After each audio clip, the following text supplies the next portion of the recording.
Hello everyone, I am Tacit and welcome to the Brighter Shores live stream. So today, what did we end up getting? It looks like the Christmas event is here, something we've known about for about a month now, as they've actually been mentioning the dates for quite a few things in advance. For example, we actually know that the next quest is coming out, unfortunately, all the way on January 12th, because they're going to be taking off for the holidays quite a bit and they won't be able to push it out before the holidays.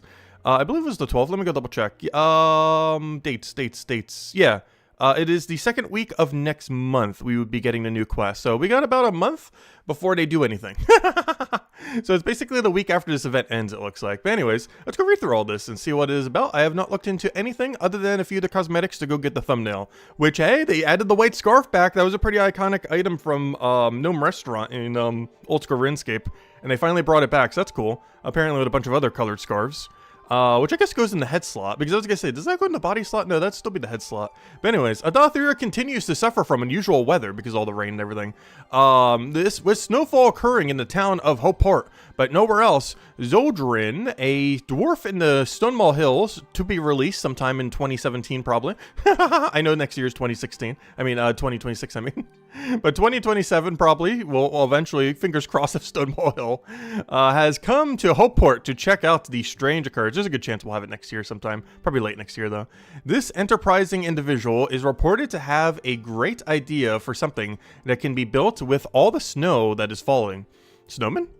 That would be logical. You can start the Christmas event. Actually, this might go similar to the 2005 Old School RuneScape event, or I guess technically RuneScape event back then. Be interesting to see what they do. They might have had an event like this 20 years ago. As long as they don't have ice slidey puzzles again, though. This enterprising individual reported to have a great idea. Yeah, it's something they built the snowman. You can start this Christmas event by speaking to Zoldrin in the town square of Hopeport, which is right where the fountain is. The Christmas 2025 event will end on the update on the 5th, which is a week before the new quest comes out for Chronopolis. After which, all snowballs will melt, and you will no longer be able to claim any rewards. Additionally, the Christmas 2025 leaderboard will be moved into the Legacy section at the end of the event. As with previous seasonal events, this is only time of... I cannot sentence today. I had the same issue when I was recording the video earlier today for the Gems of War weekly thing. But anyways, as with previous seasonal events, this is the only time the Christmas 2025 rewards will be available. So until January 5th. Throwing snowballs, as well as using snowballs to claim event rewards and to increase your rank in the Christmas 2025 leaderboard, which should be interesting to see how that pans out. I'm not going to bother grinding it, but be interesting to see who does. Unless there's enough rewards to make it worth it, but if it's just the cosmetics, obviously we're not just going to go for all cosmetics and then stop it on all 3 accounts. Just for now, they can be thrown at other players as well. To throw snowballs, click on the snowball in your backpack and choose throw. But there we go. Oh, so they did some bug fixes today. The maintenance crew, just for the maintenance crew quests. Oh, one for Spider Nest, changing a dialogue, but yeah, there's some small changes. This is a project milestone thingy, but we'll read that a little bit later if we go through it. It's just kind of explaining a little bit more of what they're doing, a couple of the shortcuts that they're going to be adding for Chapter 2, stuff like that. But, yeah, they're getting on it. Probably not coming out till late January or early February at this rate, though. But anyways, hello, everyone! Hope you guys have been doing well. Hello, Tyrion! Hello, Kugaru! Hello, everyone else! Welcome. Let's see. Did I say 2016? I don't know. I'm out of it today. I have been out of it all morning. And I guess now afternoon. But yeah, it's in the title, but I haven't mentioned it yet. We have finally hit level 5,000. Of course, level 5,007 now, as we overhit it just a little bit. But, yeah, here we are. Currently AFKing a little bit of woodcutting. Still trying to go for 250 all. Potentially at this point before milestones. Before, it didn't seem like we'd be able to get it done before milestones, but at current rate, it seems like milestones isn't coming out till really late January or early February, or who knows, maybe even March at the current rate. But, yeah, we might be able to 250 all by then. Working on woodcutting and carpenter now. And that should be done in, a couple weeks or so, definitely by the end of the year. And then the only ones that would be left then are a little bit of chef, which could be done literally in a day if we wanted to go for it. And then botanist and forager. And I guess technically combat, since level 1000 is technically the combat one. So we still got a little ways to go, but we're getting there. We may not reach it before milestones, but we'll get pretty close. I feel like we'll get it for everything except forager and botanist. Because I probably will push for 1000 combat. But that means forager and botanist would be the last 2 that we don't have completed. Though with the new way that they're switching up combat, I might not want to leave the blue area, so maybe we'll go a little bit before 1000. Because I don't want my final stripe to be outside of Chapter 3 quite yet. Because ideally, with the new system that they're adding, I don't want to go to Chronopolis next. I want to go back to Hopeport and try to get some synergy so I can get Forager up. And maybe even Chapter 2 so we can get Botanist up. So I am actually going to try not to go that far, which means we're only probably going to be able to go to like 980-ish, 990-ish. Because I don't want to accidentally unlock the Tiger. Which, is there a level in which that happens? It doesn't say, actually. That's weird. It doesn't say the exact level that we would actually... Oh, wait, that's passive, that's why. Oh, yeah, it doesn't have a thing that shows the exact level. Anyways, doesn't matter. Let's go do the Christmas event. So, does it show up in the tabs? Yes, the Giant Snowman. I can start this quest by visiting Zondrin in the town square. Okay, let's go see him. Go over to Hopeport. But yeah, finally 5k total. Nice to have. Well, technically 5,008 at this point. Oh, it's all snowy here. Nice. Bunch of people picking up. Oh, is there going to be specific snowballs we got to pick up? Oh, no. It's going to be like the Easter event all over again. Oh, no. I thought there would just be like a big patch and we just go spam it there. There's just going to be a bunch of random snowballs all over the place. So we got to go pick them all up. This is going to be hard, too, because they're all going to be like really just white balls, probably. Unless they're colored snowballs. All right, let me go put away all these little cinnamon sticks from the daily earlier. Alright, let's get rid of all this. Don't need any of that. Boom, boom, boom. Alright, let's go talk to this guy, who we'll be seeing more of, I guess, in Chapter 5, if they could ever release it sometime in ever. Hello, you! Name's Zoldran. I heard it was snowing over here, and I just had to check it out. Now I'm here, I've had a great idea for something we can build with the snowman, or with the snow. Something that would impress even Builder Throm, another person being dropped from the next chapter. What are you going to build? Do you want to build a snowman? A giant snowman, of course. Oh, that's what this thing is. Oh, look at it. It's so cute. It's a little ball right now. I wonder if it'll look bigger when we do more, or if it's going to get bigger across the entire event based on everyone's contribution, kind of like in a community event kind of thing. Oh, we'll find out. Because right now it's very small. A giant snowman, of course. But we're going to need to get on with it if we want to get it finished before the snow disappears. Do you want to join in? Yes, please. Fantastic! Go grab some snowballs and throw them on the pile. Obviously, snowballs only appear in areas where it is snowing. I'll stay here to keep an eye on the snowman and make sure no one tries to walk off with it. Come back and talk to me once you've added 40 snowballs. I'll give you a black snowman hat as a reward. So top hat then. I am also going to keep a leaderboard of who has added the most snowballs, just for fun. Alright, cool. Let's see, how's the leaderboard going? This event is... Actually, I'm not sure how long this event's been out. There it is. We're currently unranked. The top player has... What on earth? Someone has already thrown 2,632 snowballs? That's hilarious. We're definitely not bothering with this leaderboard, by the way. There's no chance I'm going to even attempt to bother. But I will do the minimum requirement on all accounts to go get all cosmetics, whatever that number happens to be. But beyond that, we're not throwing a single additional snowball. Oh, so how do I get snowballs? I see people picking them up like randomly everywhere. Oh, there they are. Oh, good. They can just be found with the thing. Okay, that's good. So is it random or do they just keep generating? Since it is snowing after all. So that would imply constant additional snow. Hey, Twisty's around. This chat message was blocked as possibly unsuitable. That's funny. His message got blocked. Unless he's just mentioning that as a joke. Hello, hello. That could just be a joke, though. There's no snowball in here, though. That kind of makes sense. So someone's checking a chest for some reason. Also, I probably shouldn't have gone to the area that's a dead end. Unless these are select spawns. We can tell if someone's picking up a snowball from the same location that we are, but currently it seems like people aren't.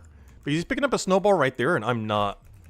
Which means it seems like it's random, and it might keep generating over time. And there's probably some kind of snowball cycle you could do by the time they regenerate. Because it's probably based on room, given that people are grabbing it from different locations.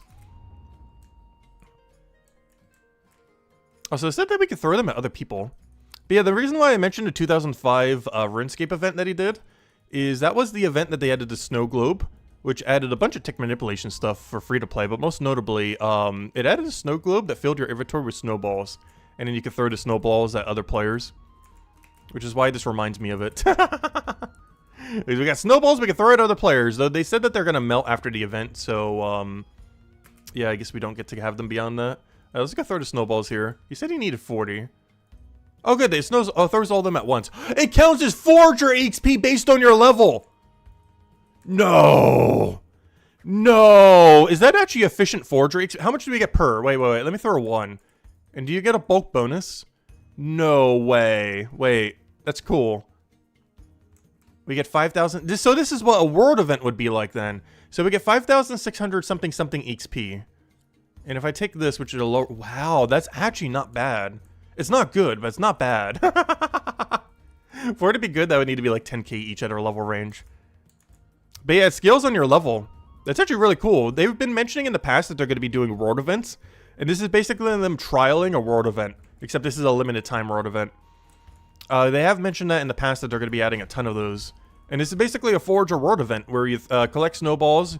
You then throw the snowballs at the thing and you get XP scaled by your level.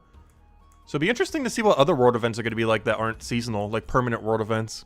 Or however they're going to be doing them. But yeah, this is basically them beta testing world events then. For Forager in this case. That's pretty cool. Alright, no snowball over here. I assume these little combat rooms probably don't have a chance of spawning a snowball.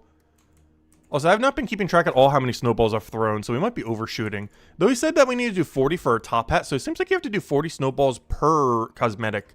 And I'm not sure how many cosmetics there are. I know that there's a scarf and I know that there's a top hat, so if it's 40 per, that's at least 400. But if they added as many as last year, that means you probably have to throw over 1,000 snowballs to complete out the event. Which would explain why some people on the leaderboard already have like 1,000 already. Can I grab the snowball real quick before he grabs me? Yes, I can. Because we got a step under. Nice, nice. Nothing over there, but we got the snowball right there, so that's fine.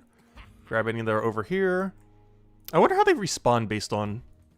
Oh, I didn't mean to click the other thing. Grab that, go head over there. What's PM Twisty saying?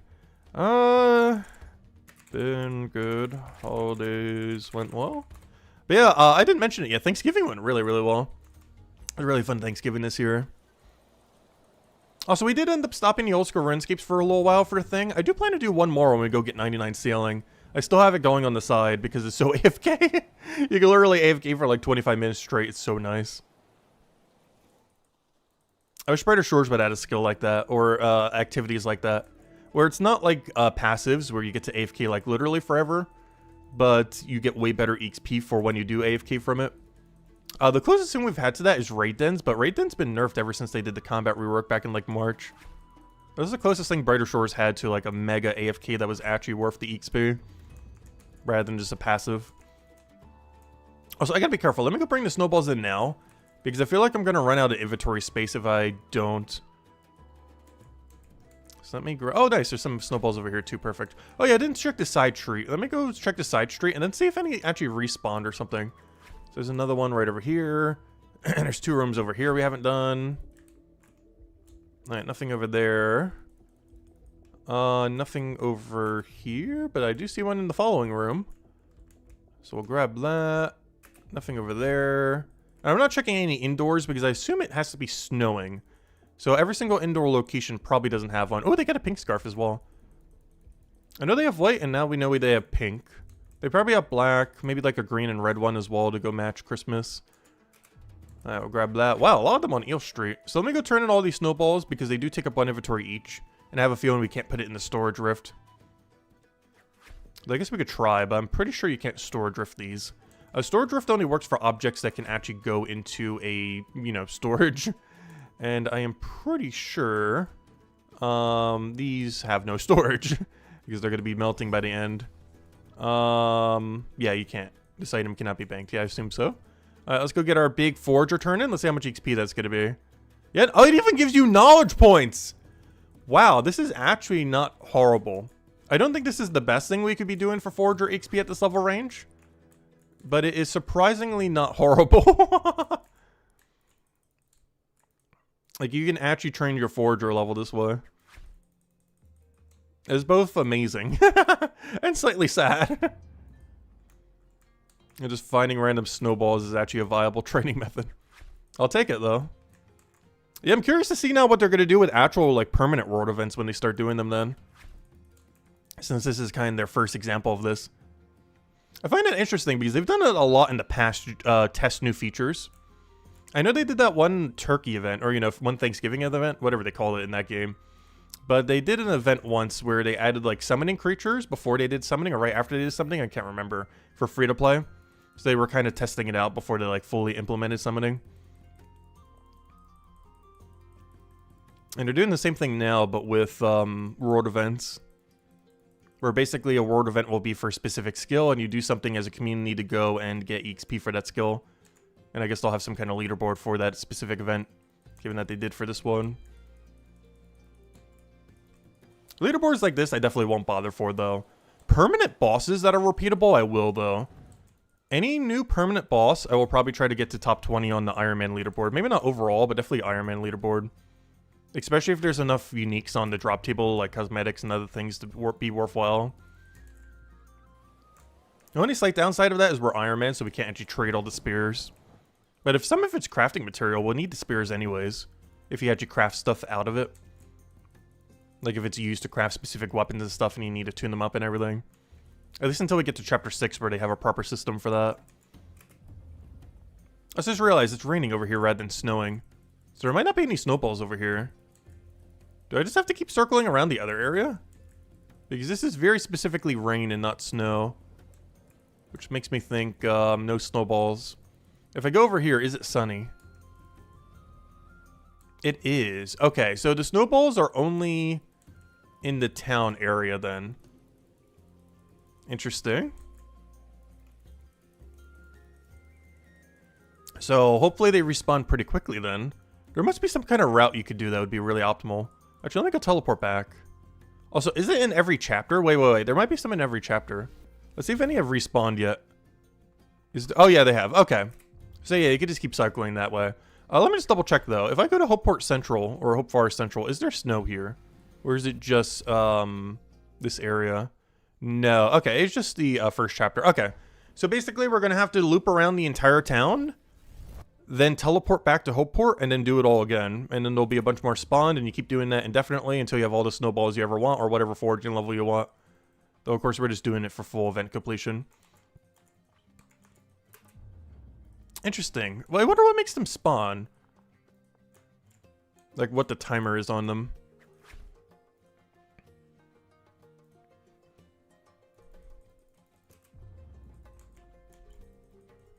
Yeah, we'll go get him his first 40, see what he says. And apparently, we're going to have to do a lot of this then. And unlike the last Christmas event, you can't really AFK it. Because the last one, you did it based basically on knowledge points. So you were very easily able to go and kind of cheese it a little bit by, you know, doing literally anything that's more AFK, like raid dens or similar things. But you don't have the option of doing that this time around. But yeah, what is making these things respawn? These haven't actually respawned yet. Interesting. Maybe when you pick one up, another one spawns? Maybe. That could be the case.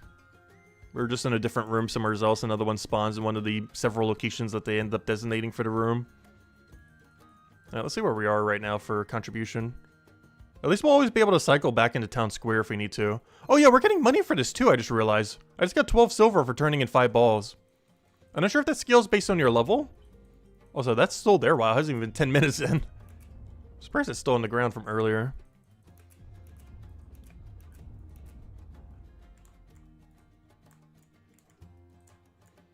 But I like the concept of it. I do hope that other world events are a little bit more, I don't know, what would you call it? More entailed? As far as what you have to do content-wise. But I'll take this for a little quick temporary event thingy for a world event. I just hope the other ones have a bit more going on than pick up object from ground and throw object at thing. Oh, there's a billion snowballs in this room. Hello, Blaze! Welcome, welcome, welcome. But I'm not sure if I'm going to bother doing the whole event right now, but we'll definitely do the first 40, see what he has to say, and go from there. Because at current snowball rate, it feels like I'm getting about 100 an hour? Maybe 120? Hard to tell.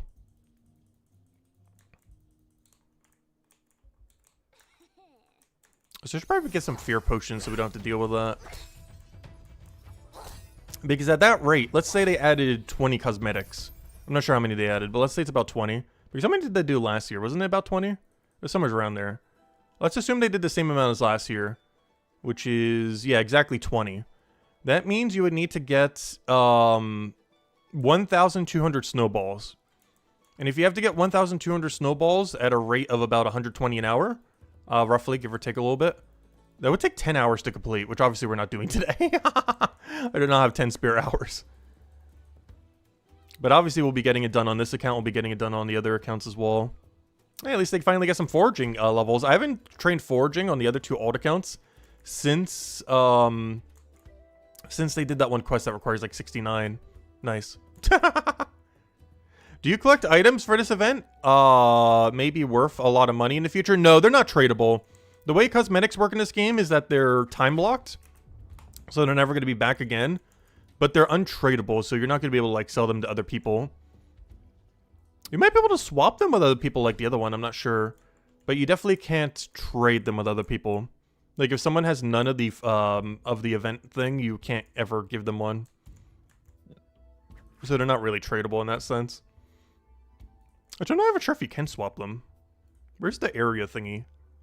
Because I don't think they can be swapped like the other event is. Where's the area, I forget what tab it's on. It's been so long. I think it's under this tab underneath here. Yeah, you can't trade them. So it's not like the other Christmas event where you kind of like swap hats. You simply just earn them. So they're completely untradeable, even in a swapping sense. They did that kind of as a one-off for last Christmas event, apparently.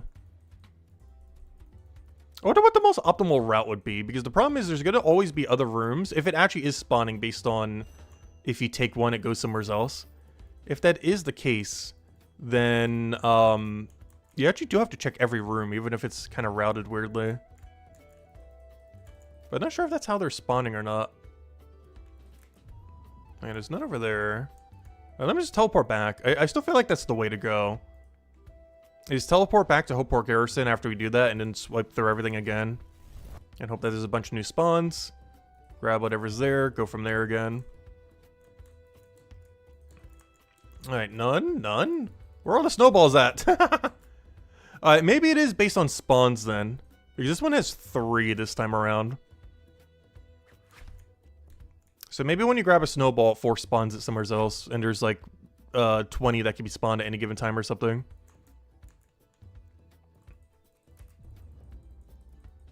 Alright, there's another snowball. Because if that is the case, it's very important to make sure we actually grab them all then.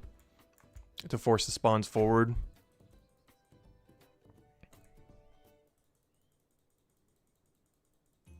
Also, maybe it does it when you turn it in too, so it might be important to do turn-ins. Because these might still be counting as populated snowballs until we turn them in. I don't know, someone will probably figure it out later. I can't be bothered at the moment. What's this guy saying about how many snowballs we've turned in? So far it's 27. What does he say if we talk to him? Thanks for fetching the snowballs. Here, take a black snowman hat as a reward. Keep bringing more snow so we can make the snowman together. If you bring another 27 snowballs, I'll give you a black snowman scarf as a reward. So yeah, all the rewards are in a preset order, it seems like. Interesting, interesting. Also, no snowballs in this room. Scammed. Yep, not what I want. Not what I want again. Menu entry swapper, go. Alright, let's see if we can get here. Alright, another snowball right there. But yeah, the event's pretty chill, if nothing else. I like that it gives Forager and knowledge points, which is cool. Beyond that, it's a little bit unevolved, or involved, as far as what you ultimately have to do. So I am hoping future events like this has a little bit more going on, but otherwise, I like what they're going for with it. Like a community-wide event where you build up something as like a temporary leaderboard for people that actually care about that. Otherwise, you just go for all the rewards, or whatever you want to get reward-wise. It's definitely set up nicely.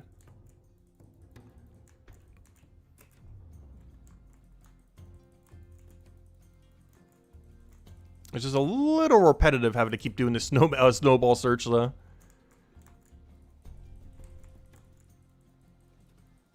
Oh, a bunch of snowballs in this room right now.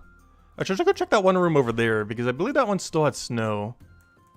Or did it? Let me go double check. Was this still a snow room, or is it not a snow room? Because if it is, I need to be checking it. It is. Okay, I need to be checking it then. Just in case there's a snowball spawn. Every room left of here is not snowed. So you can go all the way here and then just teleport back then. I think that's going to be our cycle. I just got to remember to go down the road the next cycle we do and then teleport that way. I think we'll do it that way then.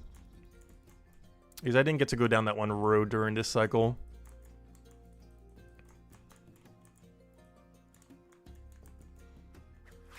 You got to check the walls too sometimes. Oh, good call. Thank you. They've been putting it on the walls? That's crazy.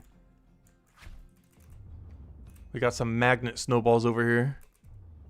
I'm not seeing any on the walls yet. That's a good call. Not seeing any wall snow.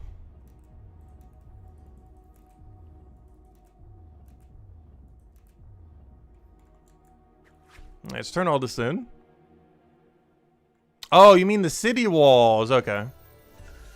Oh, I already have all my knowledge points for everything. What am I dumping my knowledge into? I wasn't expecting to get knowledge from an event like this. If nothing else, at least I know how my alt accounts are going to be getting their knowledge points for the next couple weeks. They're going to be getting it from snowballs.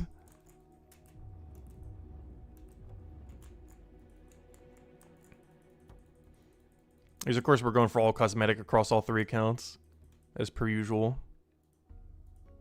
Let's see, what's the turn in for 1 snowball again? We're getting 2.5 silver and whatever on Earth that much XP was. I couldn't see it because of the other pop-up. It's like 5.5k or something. It scales in your level. Which I assume the money also scales in your level. I'm not seeing any snow all over there.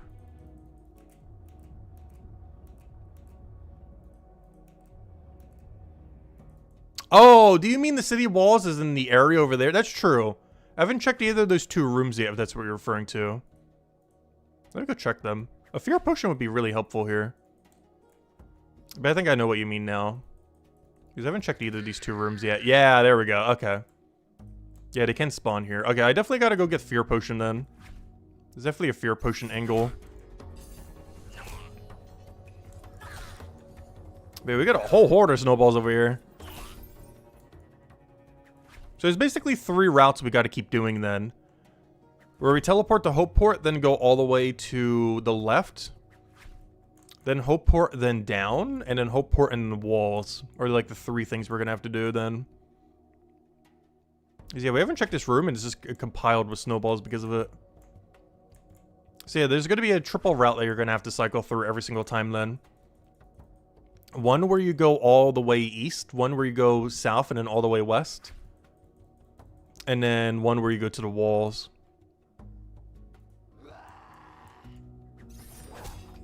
Interesting.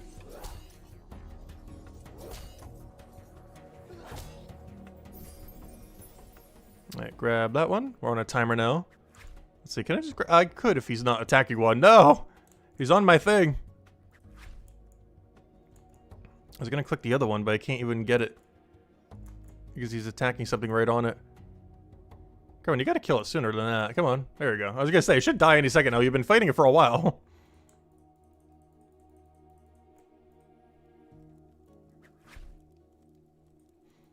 Alright, that's all from this room. From the window to the walls.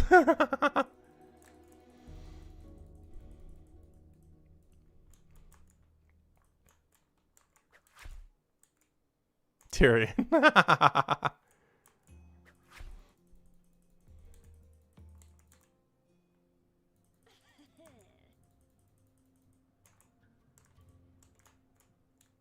Alright, so both these 2 side rooms. So what I'm going to do is I'm not going to check either of these 2, even though you see Snowball right there. I kind of have to go for it. But I'm going to do a wide cycle later where I go through this area then when we go down that one path. So I already know what we're going to do then. So that one I don't think can spawn a Snowball. So, can Snowballs spawn in these little side rooms? I guess is the last thing to go check. I haven't seen one spawn in them yet. No, they are rain, so there's not going to be any snow. Okay, so I think I know my triple cycle then. I can show it on the map right now. So this is going to be our triple cycle. You'll start from, well, you'll get the quest here. You then teleport over here, grab everything here, grab everything here, grab everything there, grab whatever other ones are to the east over there, grab everything here, grab everything here. You're then going to check these two. And then go all the way over here. Then go all the way down. All the way left to this room. And then teleport back. On the next cycle, you would go and do all the normal checks through there. Go all the way down through here. And then go all the way to the right to get all those. And then you would do all these. Go down here again. And then do all the way to the walls. And then you would rinse and repeat. So you would go down there, do those, go through the little weird, like, backward C shape. And those seem to be the 3 cycles you'd keep doing over and over again. That's the best path I could think of at the moment. But it seems to be the way to go. Oh, so I'm about to hit max snow capacity here. Oh, no. This hasn't actually happened yet. And because you can't store them, we actually have to go turn in right now, then. I'm seeing a lot of snowballs here because we haven't done a south path in a little while. Maybe it'll be our next route then. Let's go do a south. South then east. Right, let me go turn in right here. Should be a big turn in. Let's see how much knowledge we get for this. We have 24 right now. We're getting like 1% each. Yeah, about so. A little bit less than 1% each. Nice. A nice huge amount of money and EXP or knowledge points and EXP. Oh, I forgot to go actually grab them though. I came in here to go grab them and then proceeded not to grab them.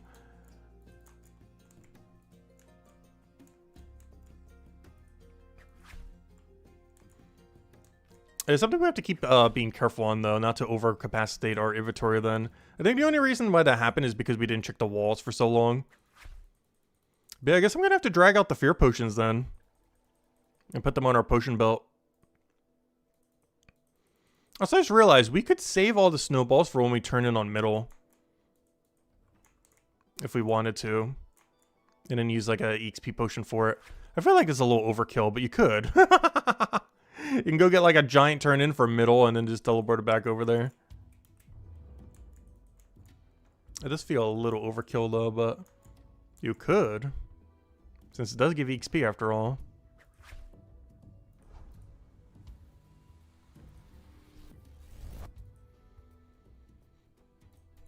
Nice snowball right over here.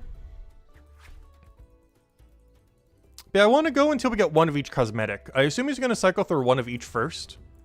So at bare minimum, I want to get one of each cosmetic this stream then.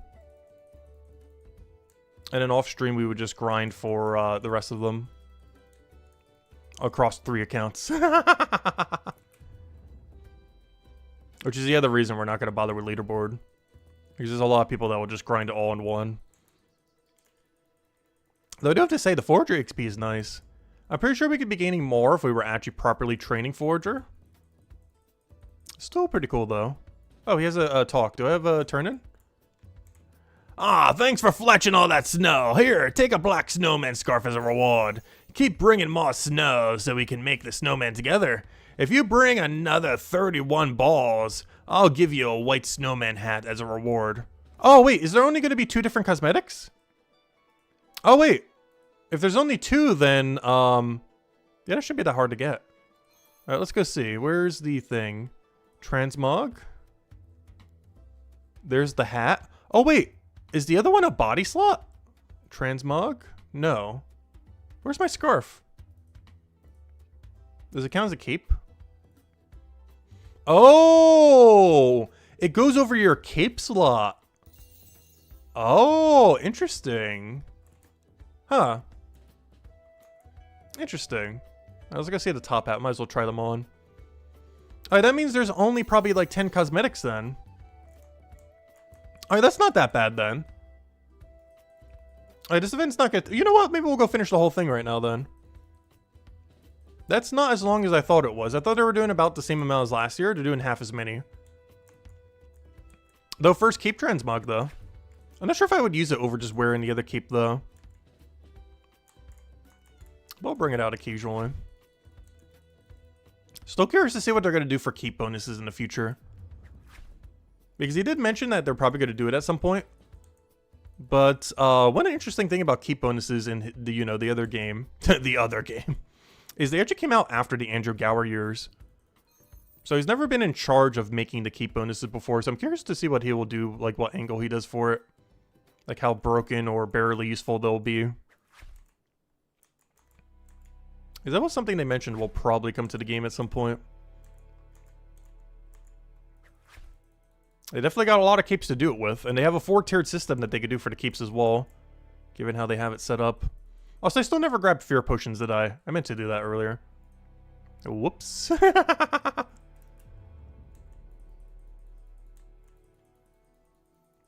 That wall has like 1 billion of them on it right now. And then I think it's just going to be a teleport angle from the other room. We're already going to have pretty much full inventory. If it's anything like last time, we're going to get way too many. So I gotta go start dumping my XP into something. I guess we'll dump it into chapter 3 skill.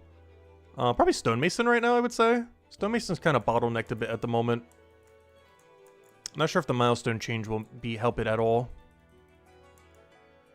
We're kind of locked out of Stonemason until I get more knowledge in it, or unless I burn all my money doing the passive.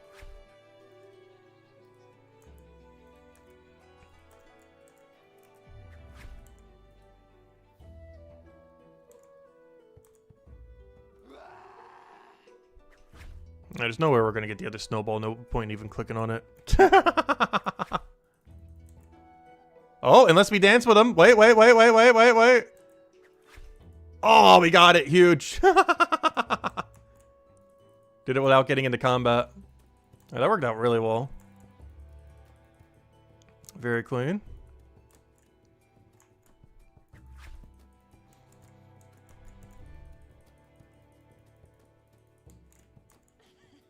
We'll aggro skip this guy. No, he went in the wrong direction. I still somehow skipped them, though.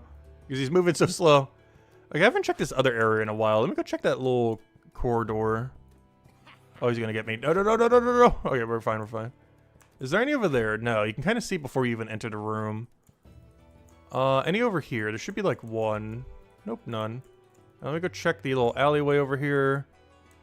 Check the room that's getting nerfed soon because you're going to need the other material that is going to make it way more annoying to go do. None in here. Just a bucket. Alright, let's go head back.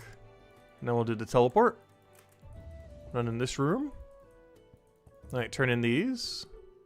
Oh, stray snowball over there. Alright, teleport back to Hopeport.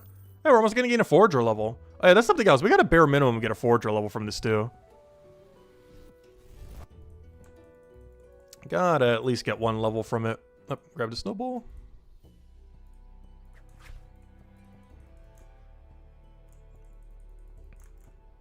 Oh yeah, does the event say how much you need for your next one? Yeah, it does. If you deliver 4 more snowballs, I will get another thing from him. Cool. So it keeps track of how many more you need as well. Nice. But I think it's the game plan. You basically just make 3 cycles where you go through every room and teleport back each time. As it does seem like getting snowballs might spawn other snowballs. Though it might be based on when you turn them in, not when you grab them. And of course you have a max capacity of 24 since they can't be storage rifted or anything.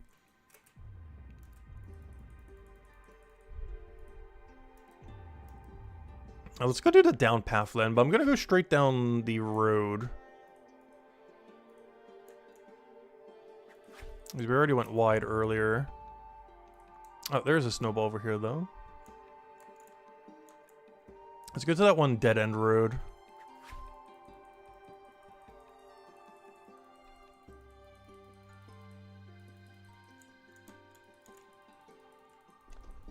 Right, another snowball right there. Keep going south, go all the way to the dead end and teleport back. Grab all the snowballs that's been compiling over here. I don't see one over there. But I wonder who's gonna go for snowball leaderboard. There's gonna be some guy that's gonna get like 100,000. There's gonna be that one person that goes like mega crazy with it. Like the second highest is gonna be like 30,000. First place gonna be like 1 million. Someone's gonna do it. Or literally for the next month, like 10 hours a day, they're going to do nothing but snowballs to go train Forager.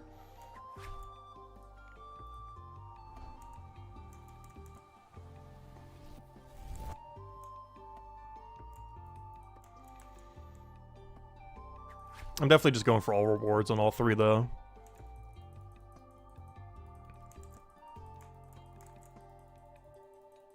Vorpal? Yeah, I guess technically the two people who are max could really go for it. Or honestly, even at just anyone trying to get 500 Forager right now. It's not awful Forager XP. It definitely seems worse than what you could efficiently be doing. But it's not awful. Like, we're probably getting a Forager level every, like, 2 to 3 hours. Like, how long have we been going? Yeah, almost an hour? Though some of that was introduction stuff and everything. But, yeah, I think it's like 3 hours per Forager level or something. Post 200. Which isn't great, but that's not awful. It's better than 0 XP, that's for sure. Oh, I just capped out. I guess we're dumping this onto, actually, oddly enough, I could do that into that and put it into alchemy or something. I'm almost tempted to. No, we'll put it into, we're putting it into chapter 3. Give me that stonemason. Because we're kind of bottlenecked out of stonemason at the moment until I throw knowledge into it. And there's a chance something stonemason related might be needed for chapter 5 anyway, so. Even if we don't necessarily need it for weapons at the moment. Though we are eventually going to need it for weapons whenever we go start training combat. I just kind of been waiting until they add dungeons, raids, and or repeatable bosses before I go too much into combat. Because after level 1000, I'm probably not getting a single level until they start adding repeatable stuff like that. Rather than just normal combat stuff. A PM Twisty with his ho-ho-hos. Thanks for fetching all that snow. Here, take a white snowman hat as a reward. Keep bringing me snow so we can make the snowman together. If you bring another 26 snowballs, I'll give you a white snowman scarf as a reward. Which, honestly, I wanted that one the most. The white scarf. But yeah, it seems like it's just scarf and top hats. And they probably did 5 for each. Which means, yeah, you would just need to get to 10 rewards then. We're already at 3. After an hour. And we're going to hit at least 4 in an hour. Which means it looks like the Christmas event takes roughly 2.5 hours to complete. Maybe 2 hours if your routing is really efficient and you use fear potions the whole time. But, yeah, it seems like it's about a 2.5 hour completion for the event. Which would be like 8 hours if you do it across all 3 accounts. That's not too bad. It's way quicker than the Halloween event. Wait, no snowballs over here? I just got scammed? What is this? I think this is the first time I've ever entered this room and there hasn't been a single snowball here. Completely scammed. How could they do such a thing? That's not too bad. Yeah, it's roughly a 2.5 hour completion for the event, give or take a little, depending on routing and RNG. And if you're using fear potions or not.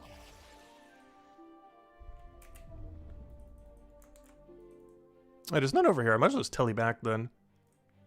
This is by far the worst wall we've ever gotten. Where are all my snowballs compiled at then? I mean, try doing like a C route, like inverse C. Because I think that's where all my snowballs are right now. Because they're all getting stuck somewheres.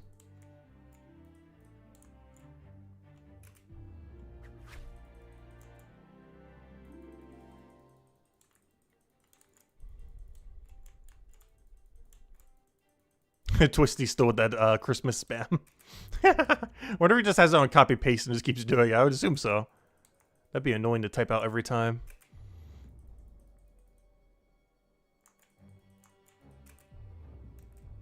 Alright, none over there. None over here. Alright, let me go do the really big weird inverse C shape. And then we'll do a downwards route.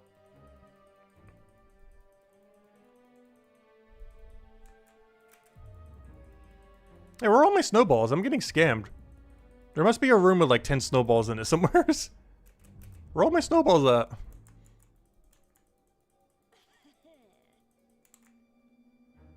Let's do it over there so he can't get us. Alright, well this one has 3. Found some of them.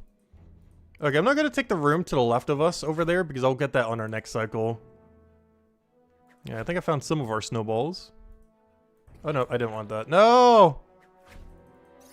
Accidentally clicked on the guy. Okay, there's definitely a 0% chance to get snowballs over there, it seems. I say as the guy goes in there. I don't see any on the ground. Should be pretty obvious seeing a giant white ball there. Oh, they can actually spawn near the oyster things. This is where my other 2 accounts are doing their thing down here.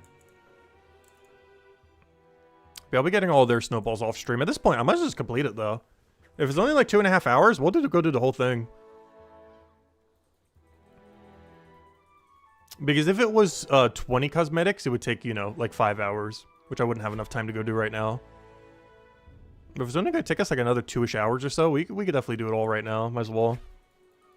And then the other 2 accounts will just do it off stream later. Because this is going to be the same thing over again, obviously.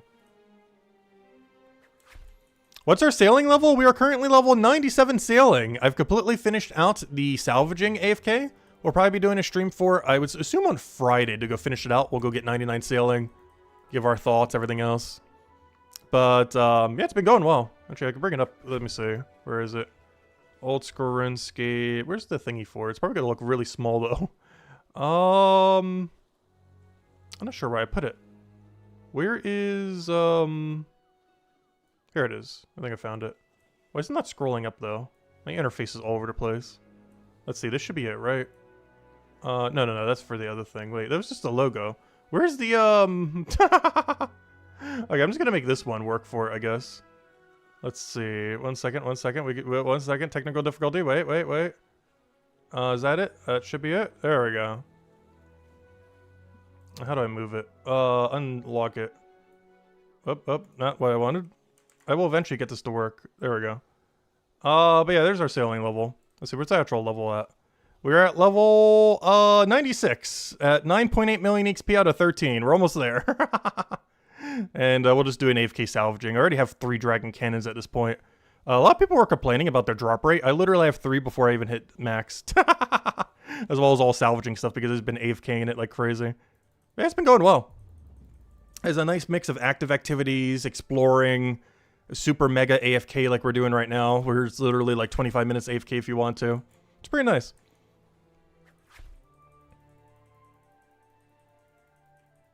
It makes me really excited to see what Brighter Shores is going to... Oh, I forgot you can't go this far.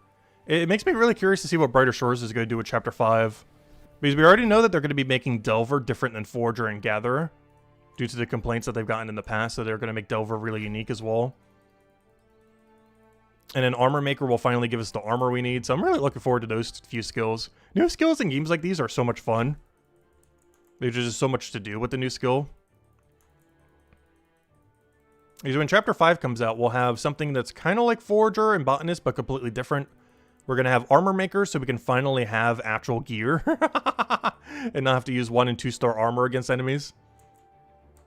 And we're also going to have Builder, whatever that ultimately does. And technically, we're doing Builder right now. We're building a snowman, except we're getting Forger XP for it.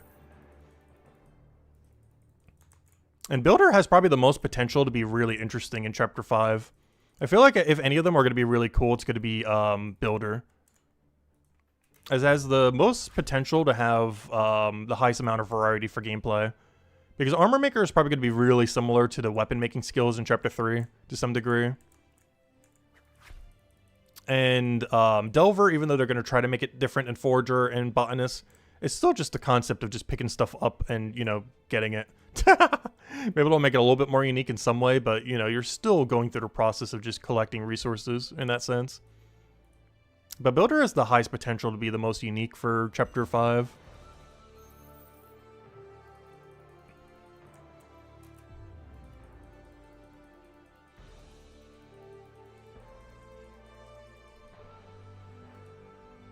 Oh yeah, the soundtrack as well. True. Yeah, Brighter Shores has done a lot of good music. And Sailing did do too for Old School RuneScape.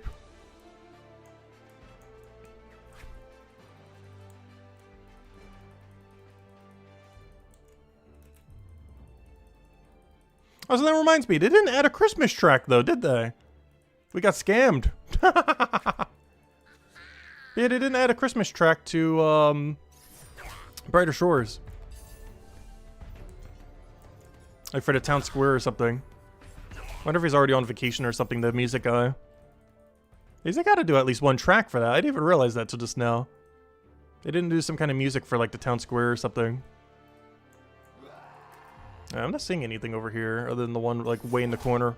Oh wait, there's another one down there too. That's such an inconvenient location.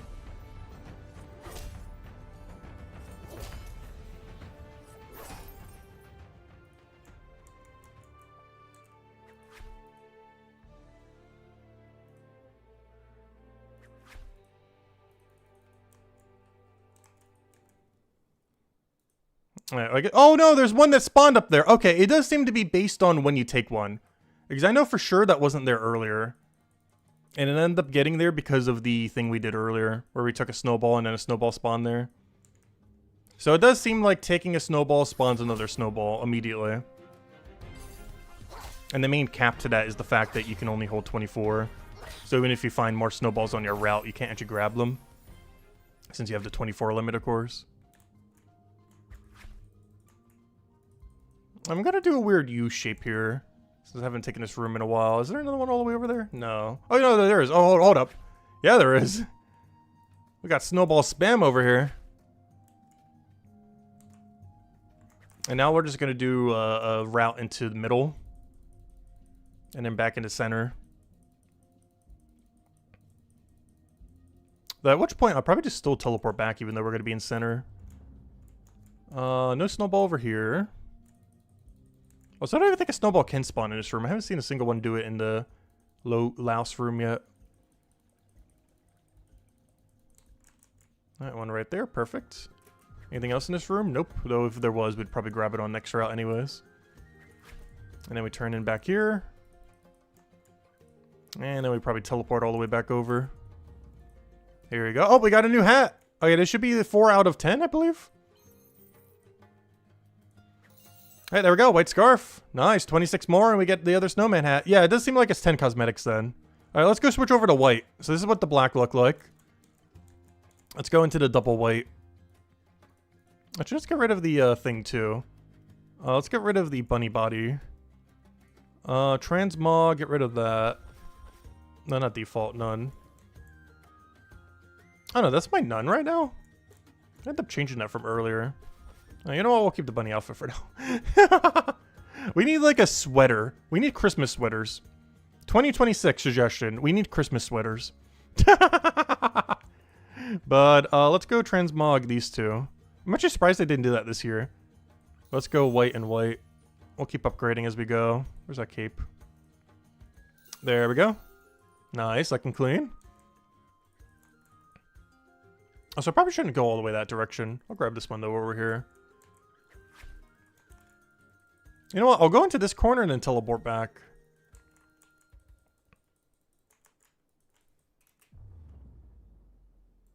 Hiding a snowball on me all the way over there. Alright, we'll check the other room.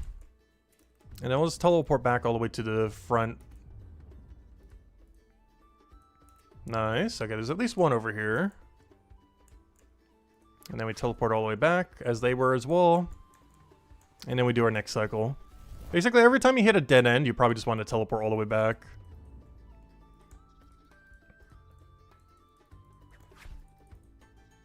Regardless what routing you're ultimately taking.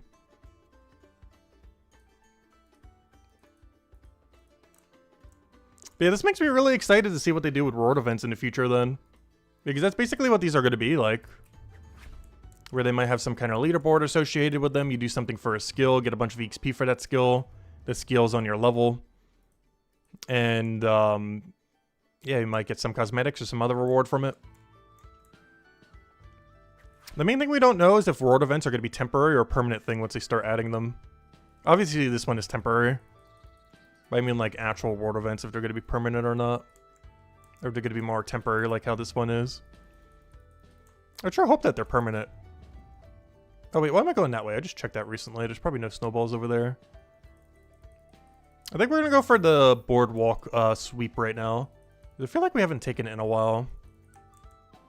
And then next cycle will probably be on the walls then.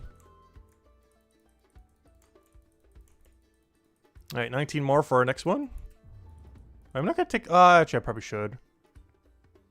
Like I say, I'm not gonna take this until we take the wall, but actually I'm gonna go out of the way just to spawn some more. And then we'll take the wall next cycle then. But I feel like a lot of my snowballs are over in this area right now. Oh, let me grab the one that's right there. If there's any deeper, I'm not gonna grab it right now. Yep, there's not even any deeper. Perfect. Grab this one. Oh, a snowball can spawn over here. Only one, though. Makes sense. There's still snow in that room. But yeah, this boardwalk has all the snowballs right now because I haven't checked in a while. Billion of them over here. Alright, 19 more snowballs and we get the next reward, which should be our next color of top hat then. And I am assuming that there's 5. There might be more than that. I just want to go check the wiki now and go see. Let's see. Let's go bring it up real quick. If we go check Brighter Shores, we'll do it over because, I guess. If I go check for, Christmas event. I just spelled Christmas wrong. Oh, I think it was because I didn't capitalize it. Let's see. Okay, yeah, you have to do 800. Oh, cyan! Oh, my weakness. They got cyan. Oh, no. How many different ones are there? 1, 2, 3, 4, 5, 6. Wait, I'm counting wrong. 1, 2, 3, 4, 5, 6, 7, 8, 9, 10. Okay, there's 10 different sets. Oh, wait, there is 20 cosmetics, but you finish it by 800. Okay.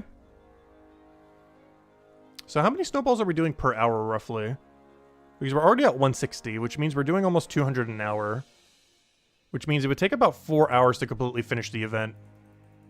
Well, I know what we're doing for the next 3 hours, I guess. Might as well. And then I'll just do it for knowledge points on the other 2 accounts. But yeah, the stream doesn't end until we're wearing a cyan top hat and scarf. And we might be permanently wearing that for a while because it's my favorite color. Definitely the scarf. Honestly, I might never take off that cyan scarf. There's a non-zero chance that scarf never comes off. Oh yeah, I forgot. Does this room over here have snow? I don't think it does. I haven't been checking it. I don't think it does since this one has rain. And that's what I thought. Actually, it's literally sunny here. What weird weather. Snow, then rain, then sun. What kind of weather anomaly is happening in this city right now? Within 3 room tiles, you have snow, rain, and sun.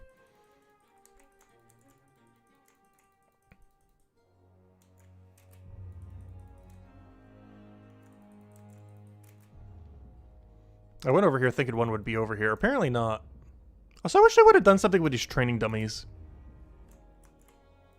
Like make them for like max hit or something. Though I guess max hit does scale based on your enemy. But if they had like a right click set to level and then test it that way. Because right now there's not really a way to really test your max hit. But if you could change that dummy to a certain level and then do a hit against it and then make it so it auto does your max hit. That'd be kind of nice to know because it's kind of hard to check these days since every single enemy has a different max hit. Due to how damage scales.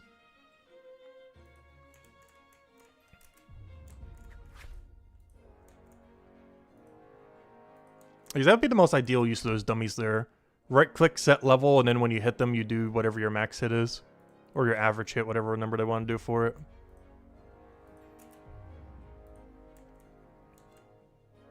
Because with average hit, you would kind of know what your DPS would be.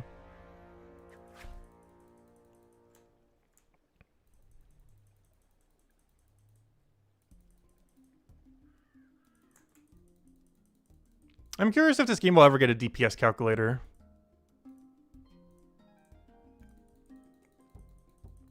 Probably a while, though. But once they flesh out combat more, it'd probably be something that someone would go make.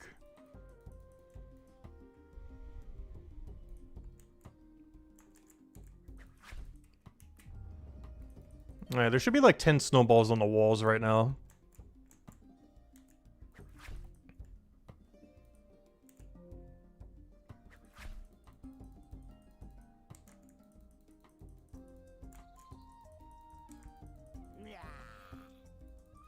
Oh, I was trying to skip him.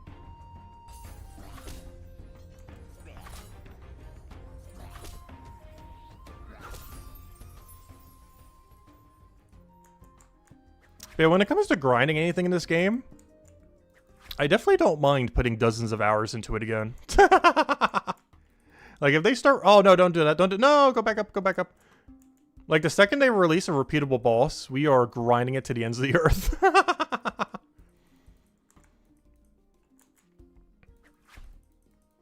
A temporary game mode like this, I don't really intend to go for leaderboards for, though, or anything like that, though.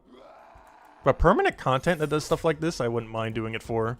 I'm not going to do it for a temporary game mode, though. Whatever it is, it has to be for something permanent.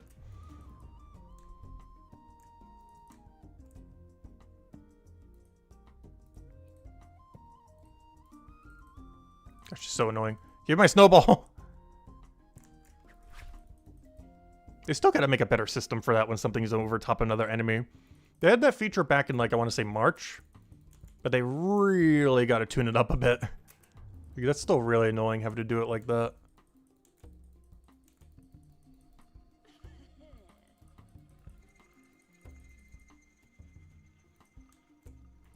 Any other snowball hiding all the way over there? Yes, there is. A lot of them, actually. Good thing we checked. And then we'll go all the way back into town square then. As we're about to over-encumber on snowball. Hey, how's our forager level doing? We're actually going to get a forager level for my next turn-in. Hey, I can finally train forager. It's feel like so long since we've been able to train forager. Because I've been bottlenecked out of it based on what my training method is right now, being potatoes. But I guess once we get to racks, we can start kind of doing it again. Which, honestly, this event alone might almost get us there. Because we're going to get at least one more forager level from completing this event. Other than the one we're about to go get right now. Which means, yeah, 2 forager levels post 200. That's not bad. That means if you were early game, you would have gained like 8 forager levels from doing this event. For all cosmetics. That's not awful. Given that this is the first event to ever have EXP. Well, I guess not really. The October event technically had EXP. Because you were fighting things. But it didn't really scale off your levels, so you could easily get like almost nothing from it. If you were fighting, you know, a bunch of weaker enemies. So even though you were technically getting XP, you weren't really getting that much XP. There we go. Is that a level? It is. Nice. That is level, a 212 Forager. All right, let's go see what he has to say. Thanks for fetching all, thanks for fletching all that snow. Here, take a red snowman as a reward. Keep bringing me snow so we can make this snowman together. Now then, what 21 snowballs? Should be able to get that on one inventory, hopefully. We're getting there, we're getting there. One snowball at a time. But yeah, this stream does not end until we're done with the snowballs.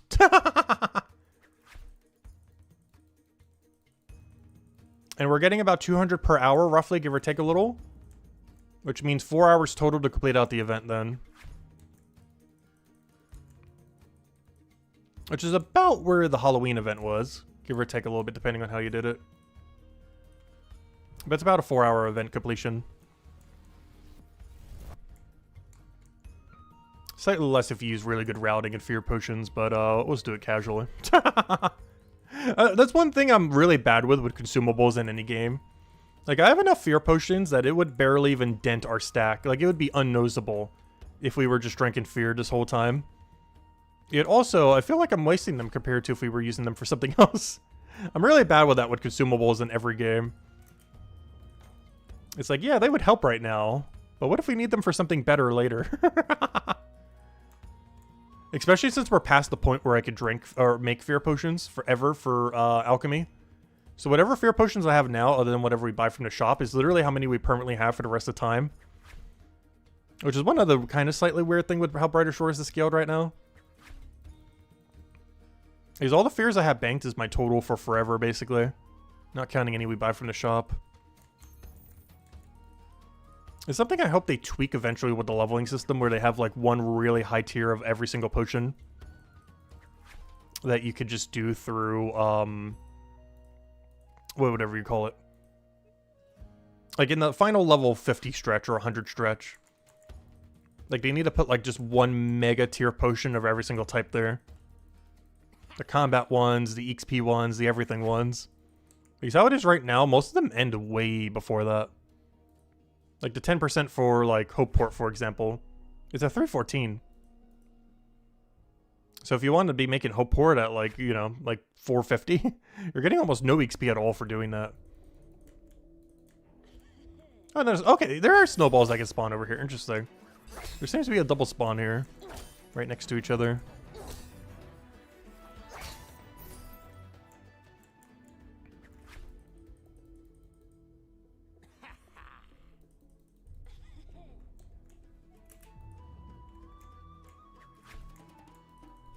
But yeah, it's good that they're test driving this mechanic now, because hopefully they didn't get a bunch of feedback of people saying like, hey, you should probably go make other future world events a bit more involved. As I hope other world events aren't kind of like this. Like the core of it is fine, but just like randomly going around finding random object and turning them in is not the greatest of gameplay. Alright, we reached the end over here. There's definitely a lot that they could end up doing with it. But for temporary mode, it's perfectly fine. I'm just hoping the more permanent ones, if they are doing permanent ones of this with world events and such, are more fleshed out.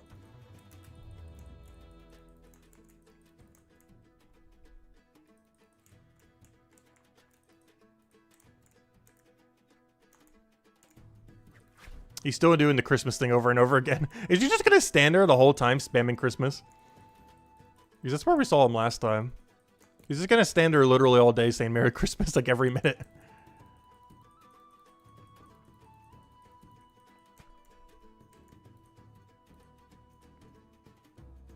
That's too much XP waste for me.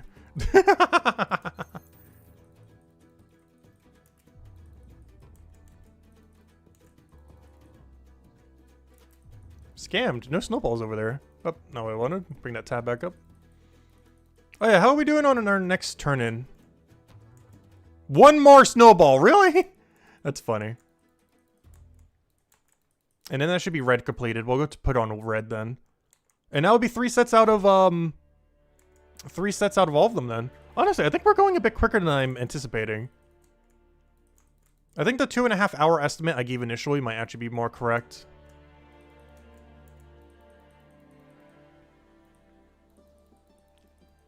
Because I believe there was 5 sets, and we're about to get our 3rd fully completed. And we're only like a little over an hour in.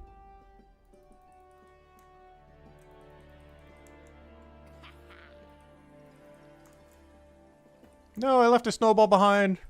Gotta go for it. Oh no! We got the aggro skip, but then he got me on the corner. If I would have diagonaled there and then moved up, we would have gotten him.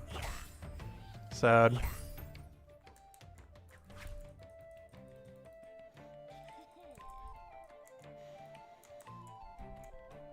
Is there a snowball all the way over there?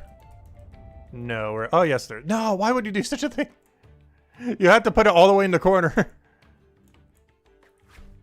Oh, these thugs are in the way.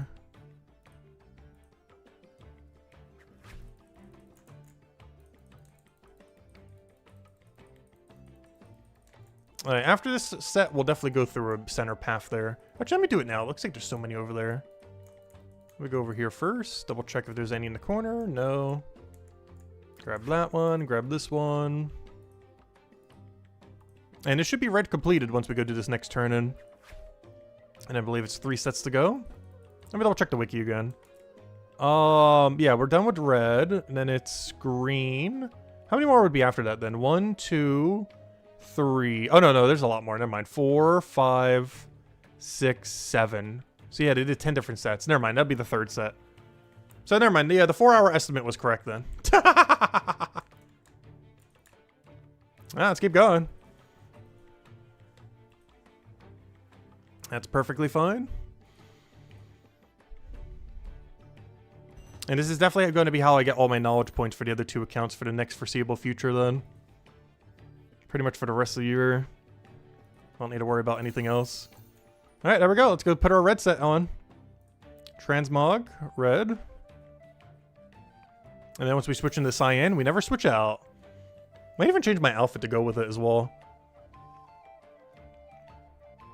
Where's the scarf? Right over there. Transmog cape. There we go.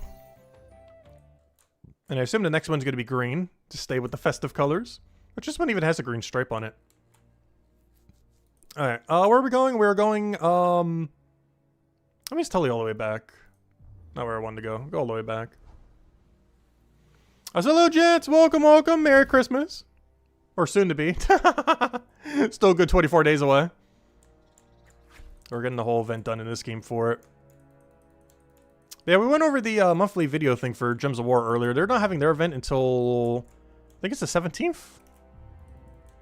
So it's a lot closer to Christmas. They started this one really early for Brighter Shores. Like, literally the first day of December. That one guy said, I love balls.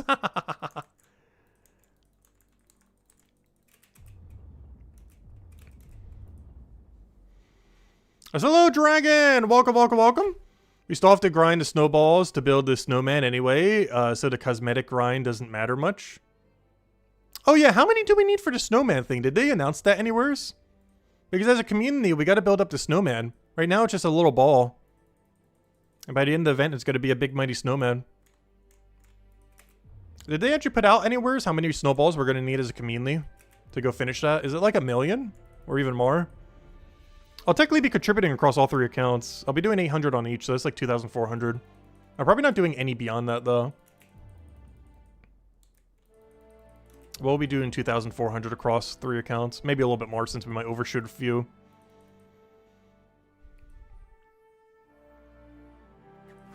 But I assume it's like 1 million or 10 million or however many they're going to make it.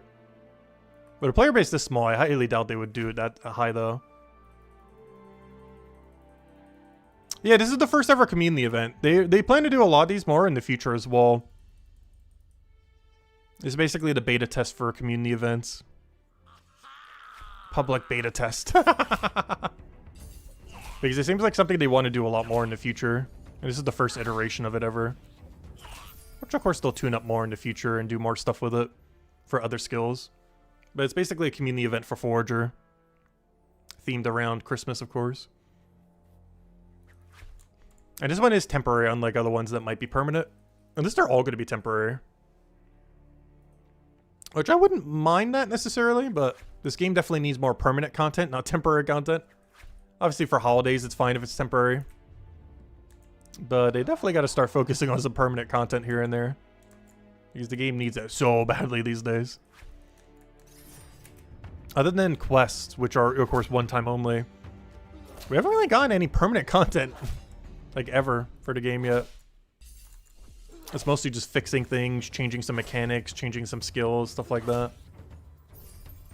There's been really nothing new added that you can permanently grind.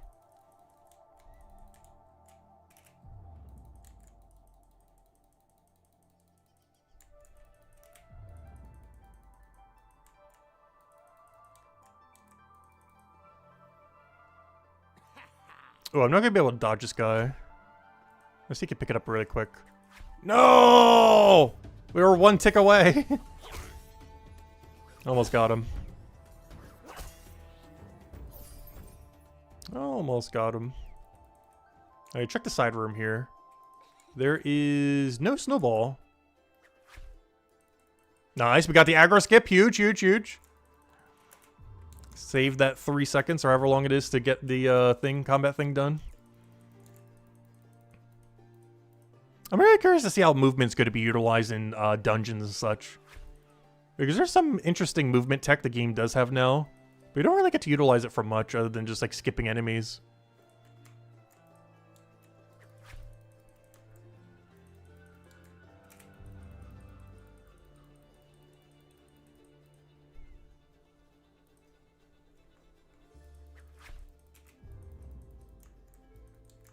Yeah, there's nothing more here, I guess tell you.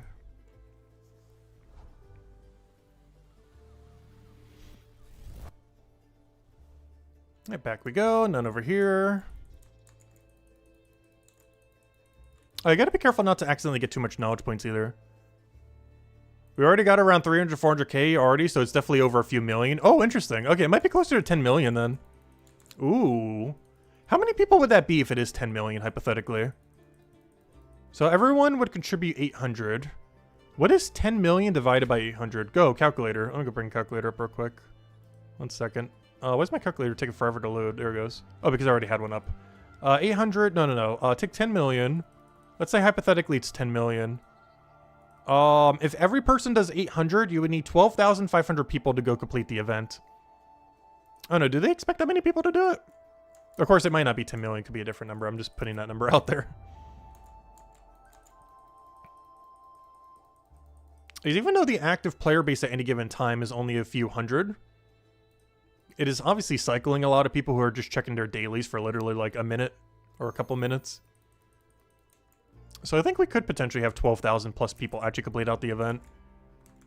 It's hard to tell what the actual player number is for Brighter Shores, because the concurrent number isn't necessarily a good example of that. There's a lot of people that just kind of hover and wait for when events come and basically just reset dailies, which is also our gameplay these days mostly. There's a lot of people in that category, so concurrent number doesn't really show that well.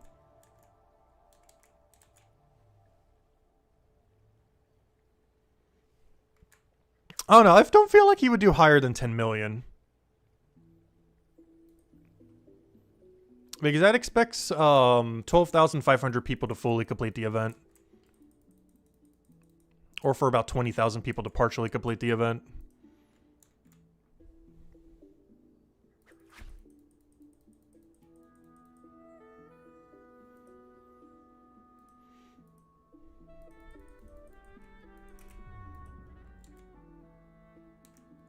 And the event doesn't take that long to finish. By my estimate, it's about 4 hours to complete. Give or take, depending on fear potion use and just general routing.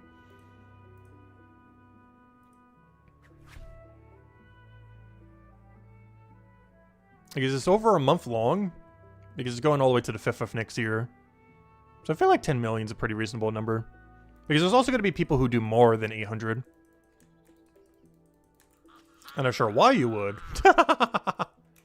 But there will be people that do more than that. I'm still waiting for the end of the event for that one guy to do like 1 million. There'll be one person that will. I'm not sure who it is. But there will be that one person that does literally 1 million snowballs for some reason. Which would be really funny.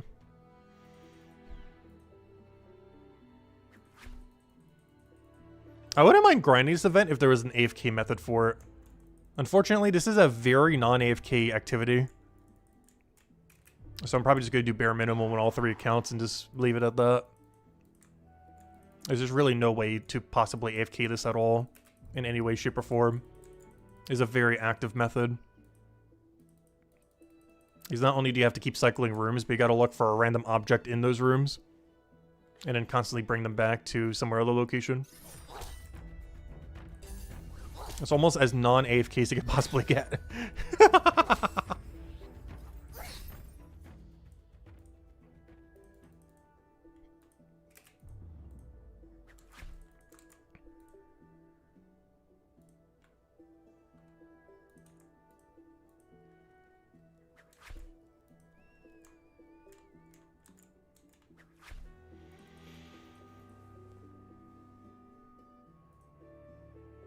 Yeah, what would that come out to? Let's see. If you did it for 10, let's say hypothetically, because there will be at least one guy that does this.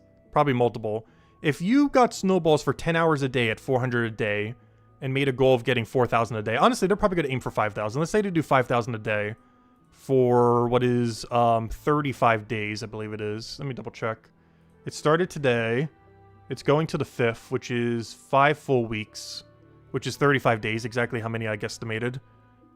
One person would be able to get 175,000 snowballs if they grinded for 5,000 a day, which is roughly 12 hours, give or take a little bit, depending on efficiency. So if someone did it for 12 hours a day every day until the event ends, they would have 175,000. So definitely not going to see someone with 1 million. But that means there will be multiple people that will actually do over 100,000 snowballs. I'm not sure who will, but there will be some amount of people more than 0 that will have over 100,000. As it's definitely doable if you set like a 5,000 goal a day at around 12-ish hours a day.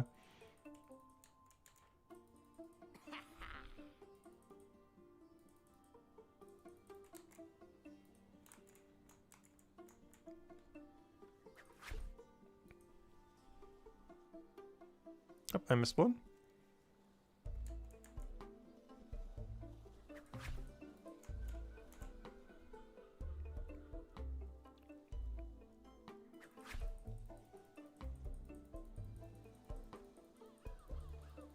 Oh, I did the math wrong there. Wait. Because it's only 200 an hour. Never mind. You would only be able to get 3,000 a day. Wait, did some math wrong. Wait. What does that come out to? Sorry, it's 3,000-ish. Yeah, you'd still be able to crack 100,000 though. People will do it. Yeah, the number in question is closer to 100,000 though.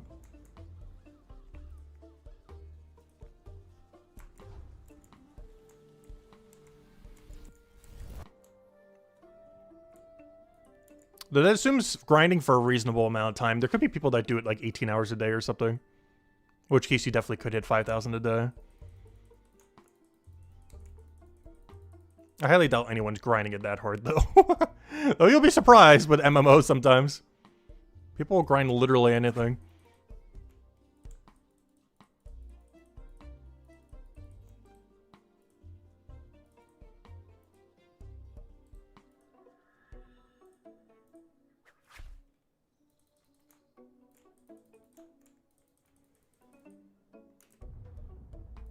Alright, final snowball that I can get rid of this. Otherwise our inventory is full. There should almost be a knowledge point as well here. Every 105 snowballs is a forager level pre-200. Yeah, that's not too bad. Post-200, it's somewhere around 4 times that then. Which means about every 400 something snowballs, like 420. Alright, 30 more and we get a green top hat to go with the scarf thing. I mean, a green scarf to go with our top hat, I mean.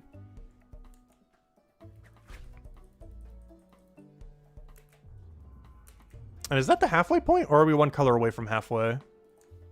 It's either halfway or one color from halfway. Because, how many were there? Gosh, I'm already losing track. Yeah, halfway would be once we finish brown. Actually, once we get the scarf of brown. Yeah, so once we finish brown. So we gotta finish green that we're on right now and then finish the next color and we'll be at the halfway mark. In a little under 2 hours. Which means a little under 4 for completion. Which is honestly about the same that the Halloween event was scaled. Pretty comparable numbers. Except this actually gives good XP unlike the combat one.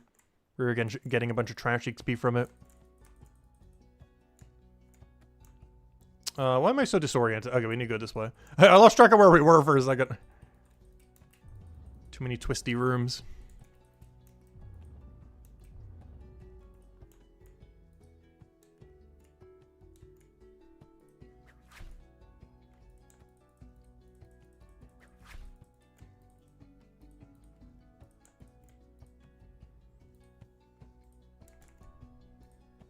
Oh, and you can queue to snowballs too, which is nice. Like most things in the game. Also, anyone who we see walking around with Cyan's scarf means they've completed the event and they're going for post completion. So anyone we ever see with full Cyan means they're literally doing it just for leaderboard. Or for Forger XP. It's not awful Forger XP.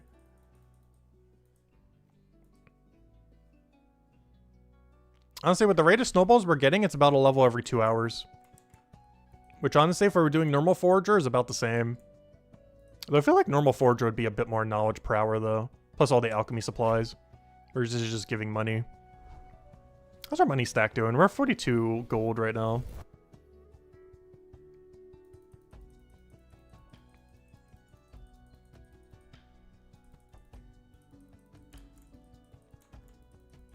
But I almost want to put it into alchemy so we could do it for the turn-in as well. It's tempting. I just have so many potions I need to go make, though, that I'd rather be doing that, I think.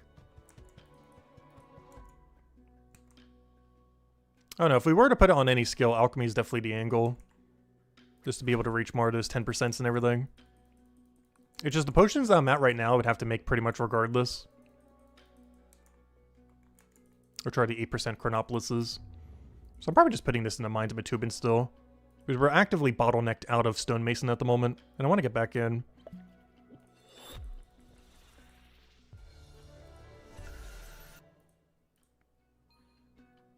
Yeah, there we go. Alright, nice. Alright, let's keep going. Next one should be green completion. Then we only have 6 colors to go.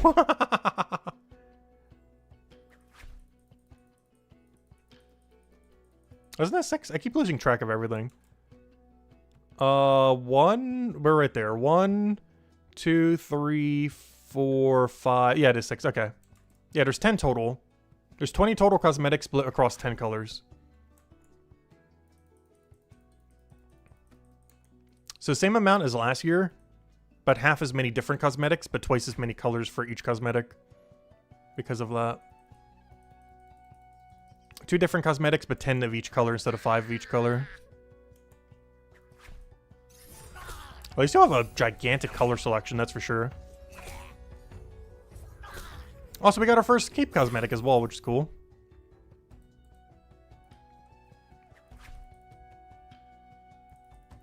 And my favorite color is the highest tier one, which is huge. Like, the one that shows that you completed out the event is the one I would want to wear anyways. So not only is it proof of completing the event, but it's also the one I would want to wear regardless. If it was a lower tier or not. So that kind of works out perfectly.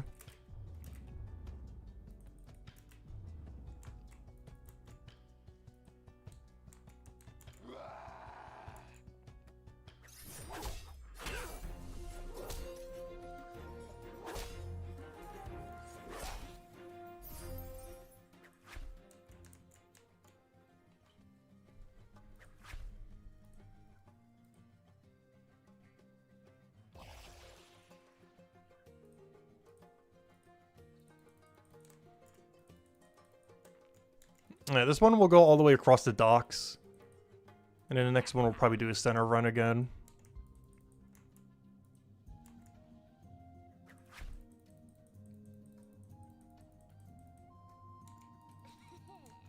But this makes me really curious to see what future community events are going to be like. Because it has so much potential. It's fun as a community building up something as well.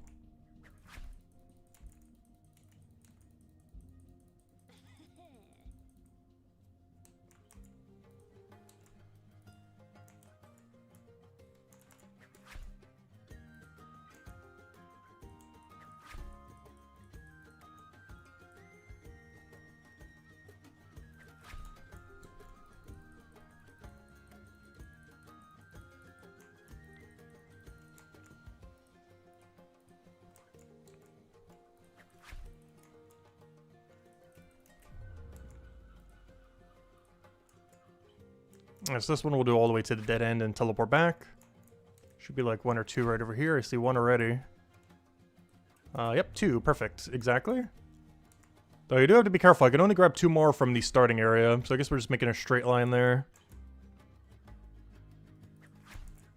Is this enough for our next hat? It is! This will be full green completion. So we'll go turn into green after this. That will be 100% green completed. And then 6 colors to go. We're almost halfway there. Which means another 2.5 hours then. Of snowball collecting. Also, apparently you're allowed to throw these at people. The problem with that is, I'm not sure if you get forgery XP for that, so it might just be a complete waste. But it would be fun. But you probably only get contribution if you throw it into the thing. Let's go claim our thing from what's his name. Thanks for fetching all that snow. Here, take a green snowman scarf as a reward. Keep bringing more snowballs so you can make the snowman together. If you bring me another 30. Oh yeah, what color's next? Brown. Brown's next.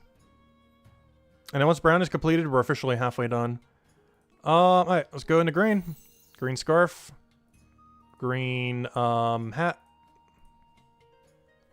Somewhere's in all this mess. Then I need to go change my outfit to go match the cyan outfit. Like the cyan top hat and scarf.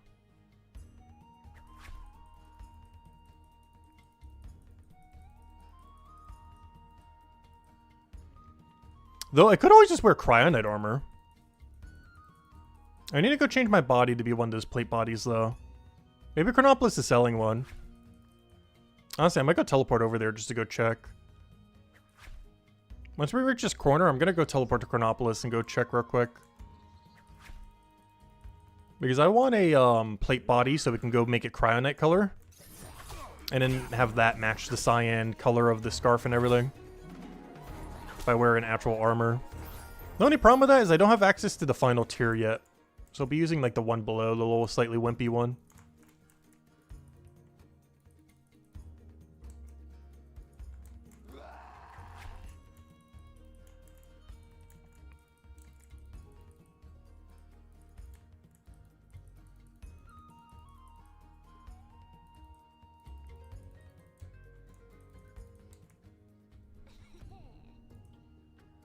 I was gonna say, there's no way we have enough time to grab that. If he moves slower, maybe. He moves way too quick with a walk under.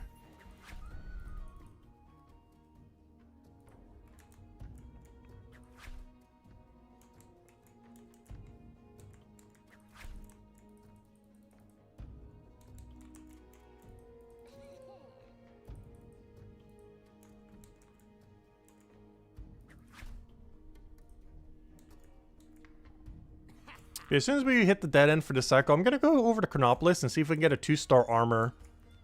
That's like a plate armor that we can go wear. Which I might even have one in storage right now. We'll go check. I don't think we do. Because I want to make one the plate armor cyan and go like the whole Cryonite look. Yeah, I don't have one saved at the moment. I'll check Chronopolis in a bit. Honestly, even a 1-star would probably be stronger than what we're wearing now. Because that one's actually slightly under-leveled. It's already like 30-something levels behind. Yeah, we'll give it a nice cyan Cryonite color and have it match the top hat and everything. And then have that match our armor.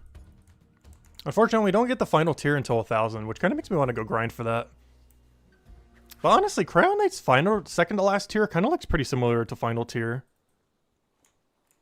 There's actually not too much of a difference on it compared to the other two classes. Yeah, let me go teleport real quick.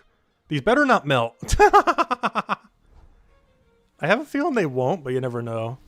Let's see. No, they're fine, okay. Wasn't sure if we went to a different chapter, if it'd be like, nope, melt all the snowballs. Yeah, they only melt after the event is ended. You're allowed to bring them wherever. Which means I could throw snowballs at someone in this chapter if I wanted to. We could. Oh, is it just throw and then it throws at someone in the area? And then we could probably choose. Let's see, let's try throwing one. If we see someone walk by. Oh yeah, I'm already overshooting. Let's see, is there anyone buying stuff in here? No. Alright, do we have a Cryonite body? No. When does it switch? Okay, we gotta check again in 31 minutes. To see if we can get the good looking Cryonite appearance. The helm I won't need because we're wearing a top hat. The legs I will, but these are both the wrong legs. But yeah, hopefully next rotation has the legs and the body then. And then we'll have the really nice looking Cryonite gear thing. Are these the right looking boots? Yeah, they're just not colored correctly yet. But we're gonna go with the Cryonite look for once. We haven't done that in so long, but the cosmetic that we get at the end of this will match it perfectly.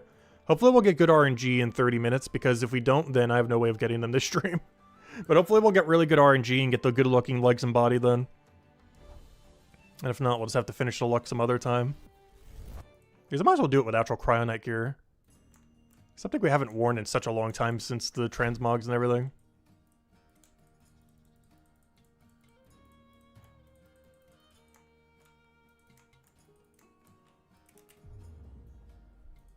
I've got a couple snowballs here because I haven't checked these in so long.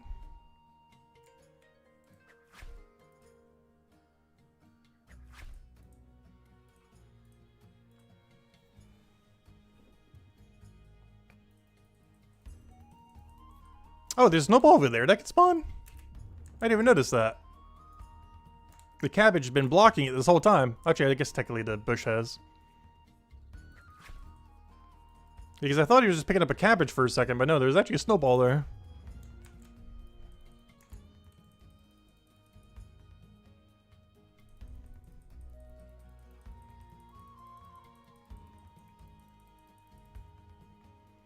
Alright, big turn in. Now, let me go check over there. I haven't checked over there in a little while. Nice, under 20k. We're almost there. Almost another half a level. Yeah, across this entire event, we would have gotten 2 forager levels, which means my alt account should be getting about 8 forager levels. And I believe they're at around 69 or 70 right now, so that means they're going to get all the way to like 78-ish. Does that get anything special from that? It allows them to do hogberries, I guess, and bone spike, if those are worthwhile at the moment. Bone spike, I'm pretty sure, is really close to the bank like they used to be. So getting access to bone spike for them would actually be kind of nice if they ever want to go back to training forager. Right now, their main goal has just been getting all the quest requirements, which they actually have, by the way. And then after that, I'm mostly just pivoting them into combat. Though I am trying to preemptively get them the next set of quest requirements, which are Chronopolis. It was announced about a week ago that Chronopolis new quest is coming out on the 12th of January. It's going to be a 6-star quest, so requirements are like 60, 70 of everything in the chapter. We don't know the exact number, but to be safe, you want to have upwards of 70 in every skill in Chronopolis. And I'm currently trying to work them up on Merchant and Leatherworker. But then after that, I think I'm pivoting them back all in on combat. Main reason I haven't been, even though that was kind of their goal initially, was Detective. Because raid dens have been so absurdly nerfed. I was kind of trying to keep their combat nerfed, or low, so that they could actually do the activity. But, yeah, I think I'm just going to go and finally get them back into combat. Because if we get them back into combat soon, they can have level 1,000 by the time they actually add a boss to the game. Like, they could actually probably exceed my main account by some point. If we just go all in on combat on them. Start pivoting them. Which was initially what they were going to do, but then they pivoted in like a billion different directions. But I already have their production skill up, so I can already get them to 1,000 without worrying about it at all. The money they would make from combat just goes into making them weapons, and they're good to go. There's another T-Crew with the 6-7. Gosh, that meme. Actually, I did it for the old school RuneScape video the other day, too. It was our most recent stream. We ended up skipping a day, so it was day 6 and 7. So it became the 6-7 stream.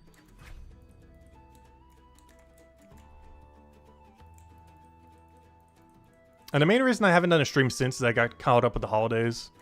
And after that, I was just kind of doing AFK off stream. But I do plan to do one last stream for it once we go get 99. Which will be slightly before 100% completion, but we'll have like 80-something% completion. There's a lot of it's just a really annoying and AFK to grind, like literal 100-hour grinds for some of the items. Can you forge snowballs after you collect all those hats? Yes. There's even a leaderboard for it. Which some people are going crazy on already. Someone's already gotten 3,228 snowballs collected. But yeah, you finished the event at 800. So anyone here that you see above 800 is already done way above what they need. Thanks for fetching all that snow. Here, take a brown snowman has a reward. 39 more for the next thing. But yeah, once we finish 39 more snowballs, now 36. Once we do 36, we're officially halfway there after about 2 hours. So yeah, it's about a 4-hour event. Roughly. With average efficiency. Which means I'll have to do it for 12 hours total then. 4 across all 3 accounts. But you have a little over, or actually you have exactly 35 days to complete it. So that's not that bad. How many would that be per day if you did it as a daily? You'd probably want to do it all at once. Just to kind of get it out of the way. But if you were to hypothetically do it as a daily, across 35 days, it would take, what would that come out to per day? There's basically 1 inventory a day. 800 divided by 35. Yes, if you do 1 inventory a day every day for the entire event, you would complete it. 1 inventory takes like 2 minutes, roughly, give or take a little. Like only a few. So if you did it for like 5 minutes a day, you would get it done by the end of the event. If you wanted to do it as a daily rather than just trying to do it all at once. It's like 5 minutes of collecting snowballs a day. You know you have enough because basically just do a full inventory. And 1 full inventory per day would get it done by the end of the event.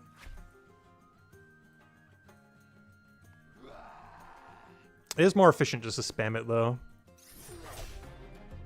Unless all your daily resets are in Chapter 1.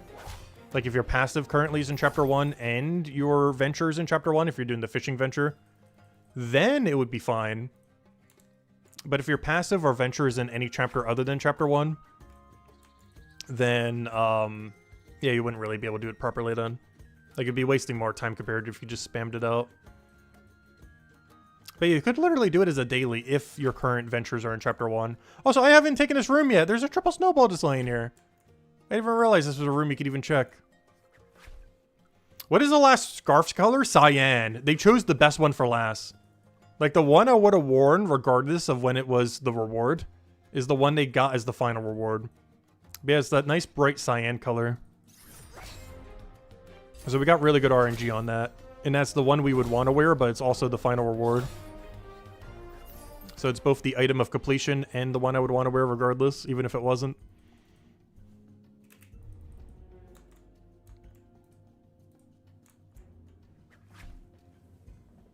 Yeah, the wiki doesn't have all the colors up yet. Let's see if I can refresh it if it has it yet. If I click refresh. Yeah, they're up to blue hat at the moment.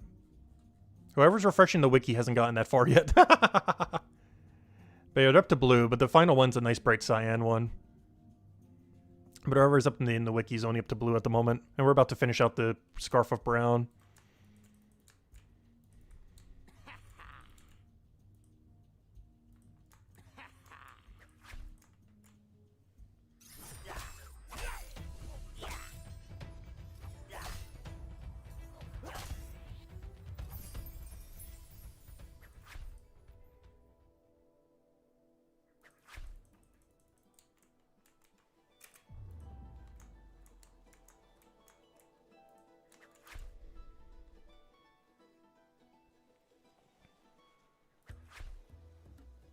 Also, one other nice thing about this event, it is completely in free-to-play area.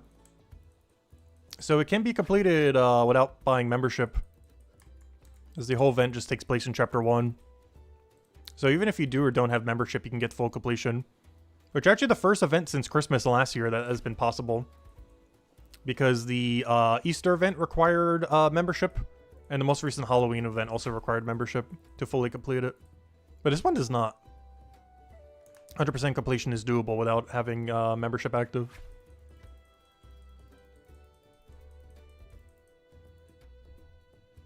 Oh, I won't be able to grab the other snowball. Scammed.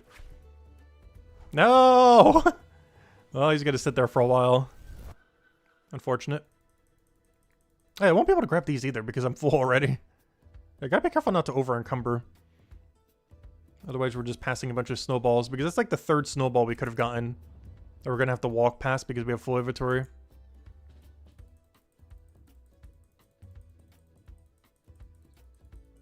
Yeah, we could have had like 5-6 snowballs already. Very unfortunate RNG there. Gotta turn in a little more often. Ooh, that nice big XP drop. Love to see it.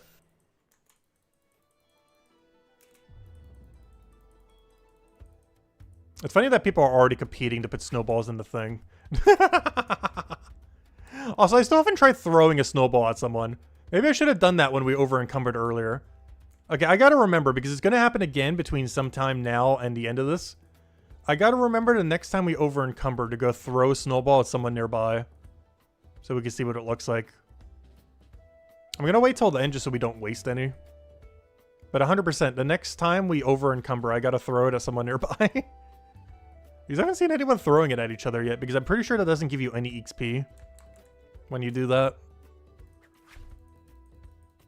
So pretty much no one's throwing them. And everyone's trying to get the event done, and that doesn't count as toward event completion. Oh, this room can fill up. This is the first time I've seen any snowballs in this room. We've checked it like 10 times now, and this is the first time they spawned here.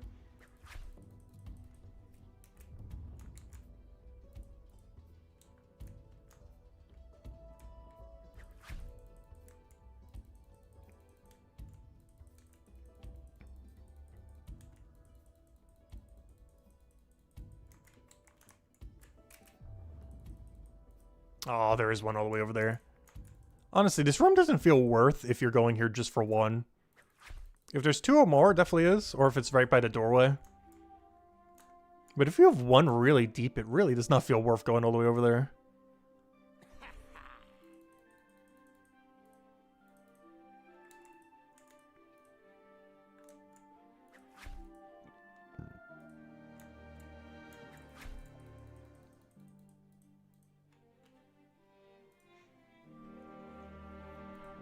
I should have grabbed the other one first, didn't see it there. I was so focused on the other one.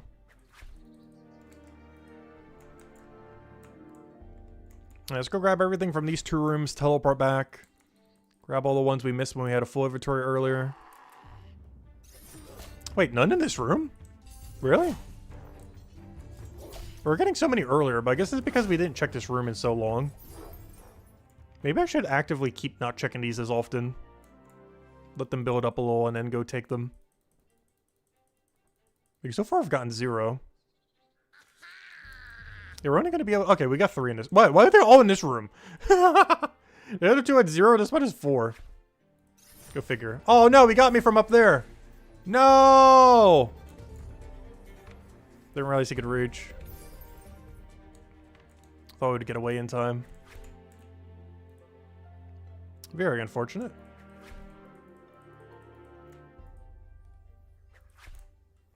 Alright, this is a teleangle.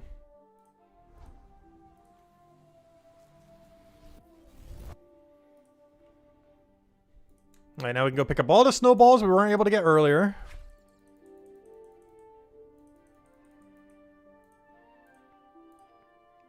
$12 more. Okay, we're definitely getting the full brown. So I guess we're equipping that next. PM Twisty still with the Christmas spam.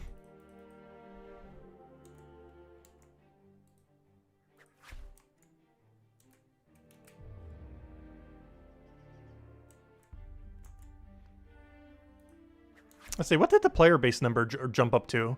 Did we crack 300? People coming down for the Christmas event? Yep, 391. Everyone's back. They smell limited time cosmetics with free XP and knowledge points and they just had to come. I feel like that's the state a lot of people are in right now. It's kind of waiting till the game adds content. Unfortunately, this is once again limited content, but really need some permanent content in that category. There's like a leaderboard like this, I wouldn't really care about grinding, but they've released a new boss. We're going for top 20 instantly. Especially if it's actually worth an Iron Man grinding it out. But bare minimum, I want to be top 20 for pretty much every boss page, I think, for Iron Man specifically. Whenever they start releasing them. I've been doing that in the hardcore lately. In old school RuneScape, it's been a lot of fun to do. Is that leaderboard's a lot less competitive. It's still competitive, but not to the same degree as like a billion bots in normal accounts. There's not too many people bot hardcores because it's a lot more annoying too, because of the risk of death. Thanks for fetching all the snow. Here, take a brown snowman scarf as a reward. Keep bringing me... Okay, I didn't need to read that every time, but we need 29 more. Here, I have one. Alright, let's go equip our scarf thingy. Transmog, brown. There we go, brown. Looks really formal, this one. Transmog. It's definitely the most formal looking one I've seen. Even more so than the black one. This would work really well with some kind of outfit. We're definitely rocking the cyan one with the armor, though. Oh yeah, we were saying earlier, in half an hour we can go check the armor. I hope we get good RNG on that. I'm not sure it's quite been a half an hour yet. I think we still have to wait a little bit longer. But I definitely want to go back there and see if we can go get the really nice looking Cryonite armor to go with the top hat once we get it. And scarf, of course. Though we only get one roll, so hopefully we get lucky. Because we're only going to get one chance at it. Obviously we can get it in the future, it's not that big a deal, but as far as getting it right now, unless we want to go do some combat, which I guess technically we could do. I could go over to chapter 3 and go just whack some things. Actually, we're in chapter 2 right now. I think I gotta kill the little mushroom people. Whatever those creatures are.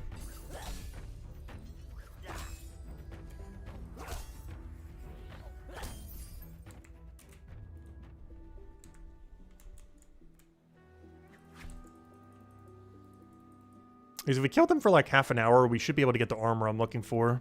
Even if it's only tier 1. Is I want to get all that to go with the top hat and scarf and then paint it cyan in chapter 4. Is it's going to look like a really clean Crown Head outfit.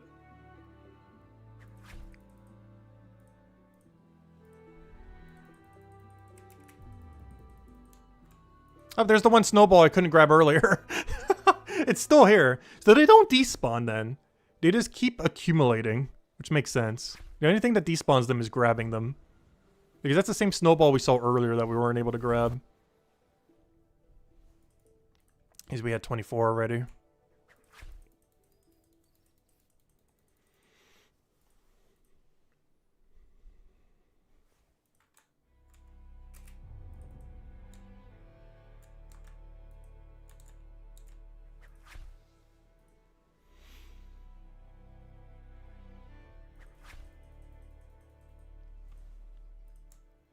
Is I do eventually want to start covering guides for this game.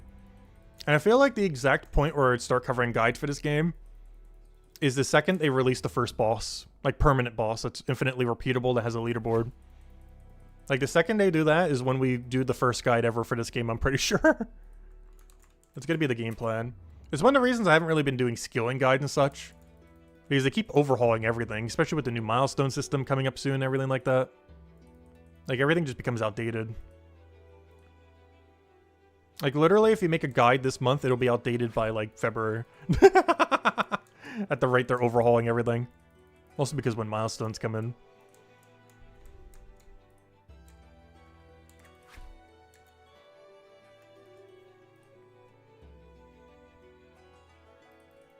But boss guides tend to pretty much almost never get outdated because very rarely does a boss ever get, like, super overhauled. Like, the way that a boss is at launch is generally how it tends to stay for most games. Maybe a little bit of rebalancing here and there, but mechanically it tends to be very similar across its entire lifespan.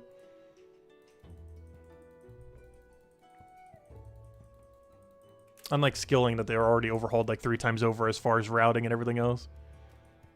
But the biggest overhaul going to be when they do milestone in the next month or two.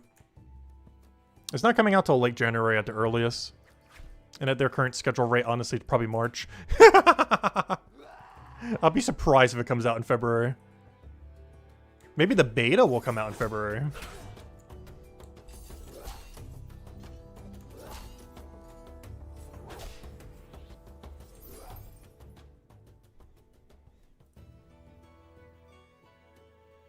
Yeah, teal is the highest one. You get it at 800 snowballs.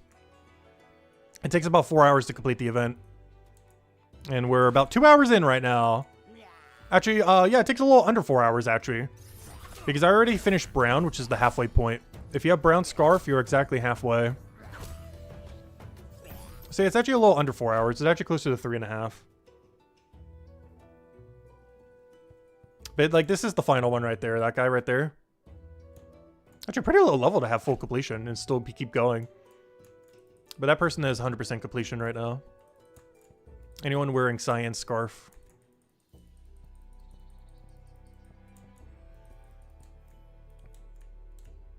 Anything beyond that just for leaderboard and XP. As this honestly is not a horrible way to train Forager. It's not the best way to train Forager, but it's not awful XP rate. It's not like absolute best in slot, but it's actually pretty competitive. Which I'm curious if all world events are going to be like that. Or it might not necessarily be the absolute best method, but it'd still be kind of viable to do. Because that's where this is sitting right now. It's not the best way to train Forager, but it's definitely a pretty solid way. Like, you're not wasting your time training Forager with this method. At least for the first 800. Unless you just really want leaderboard. And you are getting money for each turn, and I'm not sure if it scales on your level or how that works. Or if it's just a static amount.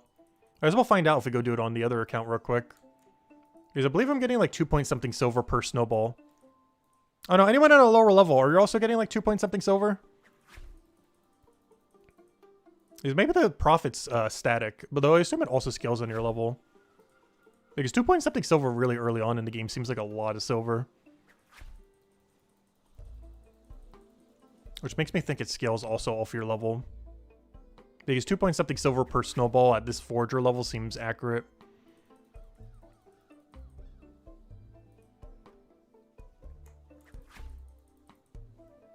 I have some guys called Cyan Lion. Well, you're about to get a Cyan Scarf soon.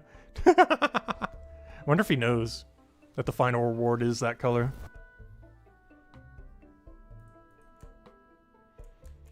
As I said earlier, if we over-encumber on snowballs again, I'll throw it at someone. And we might. It might finally be time to throw a snowball. I'm curious to see what the animation looks like for it. If it has like a big wind back or something. Or if he's just gonna stand there and throw it. Because I'm hoping for a big wind back, like step back, arm back, like pitcher throw. Oh, I don't think we're over encumbering. No, I kind of wanted to. I might just still throw one just for the sake of it. Oh, yeah, we did it. We over encumbered. Yeah. Okay, let's go throw it at someone. How does this work? Throw. Oh, then I can click on someone. All right, let's see. Let's see if I can get PM Twisty. Too high to reply. We got him.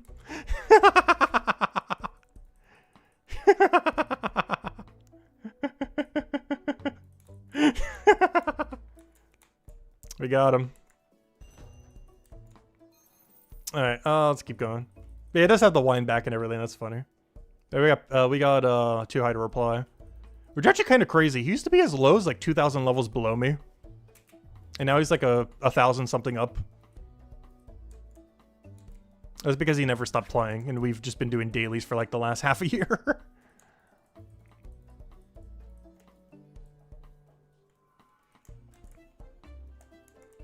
I do eventually plan to do more playtime like we used to for this game. I just need more content that's permanent. Like, we're grinding this now to full completion, as we would for pretty much anything that comes into the game. But full completion is only like 4 hours. Alright, let me go and... no, not that drink. The other one. Need to be putting this into Stonemason. Get those Stonemason levels. Convert. Stonemason. Convert. Stonemason. I am curious what the time for completion is going to be on new bosses, though, when they start adding them. Like, are we talking 10 hours, 50 hours, 100 hours? Bigger number, smaller number?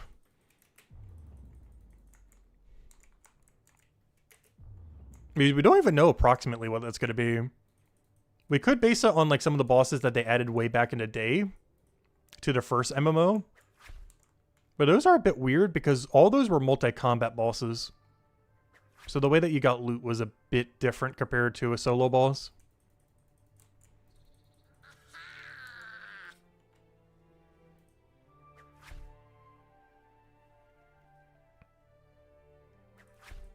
Because most of those I would say were around like a 20 to 50 hour completion for all drops back then.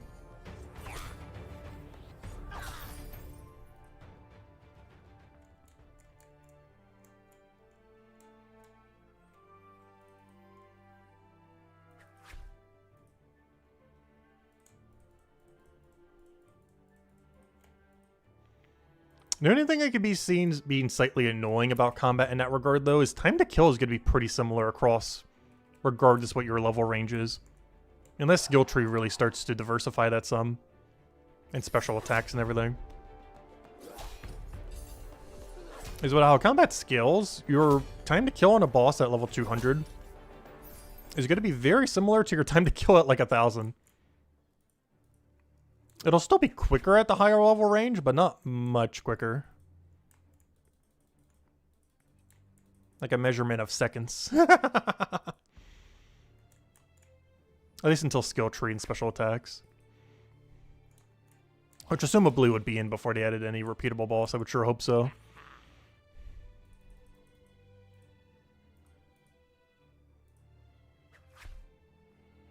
It's still the state that Brighter Shores is in right now. Kind of in a waiting game. Just chilling until then. Quite literally in the snow.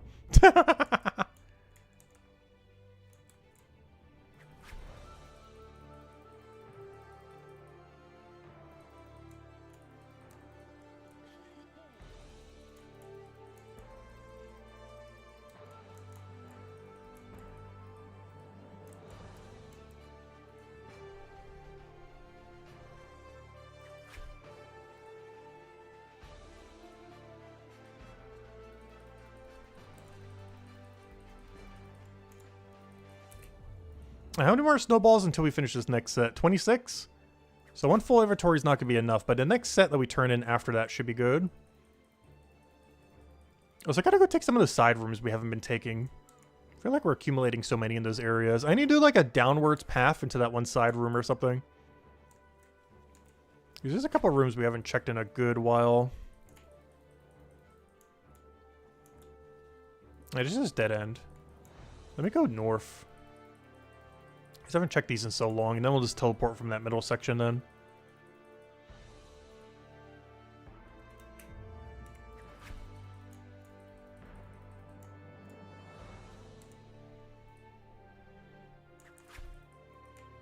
Oh, there's still some in that other room though too. Now, how many more do we have? 6? Okay, that should be enough for when we telly here. There'll be like 1 or 2 over here, exactly 2. Then we telly back and hopefully don't get more than 3 on our way there. Otherwise, we'll throw it at someone again. Might as well. If we ever over encumber again, we'll just throw it at someone nearby.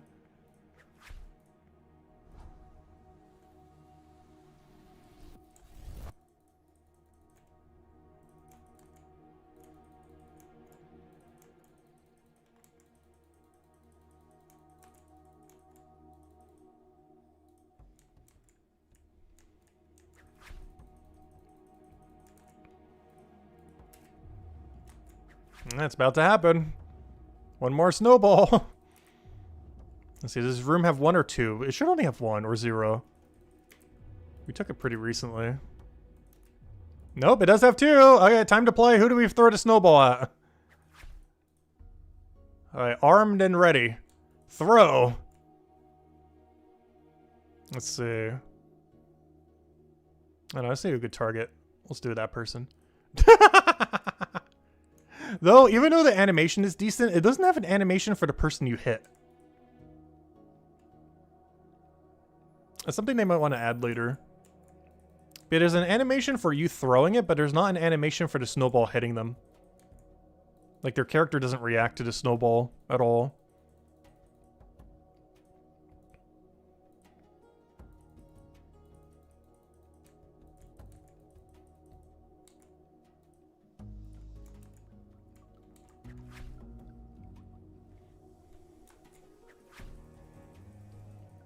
Alright, next turn in is that full stat or just the hat?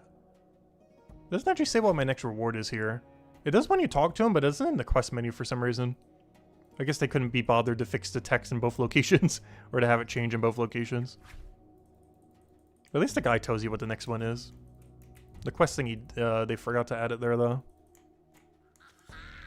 Oh, there's not a thing up here. Oh, no.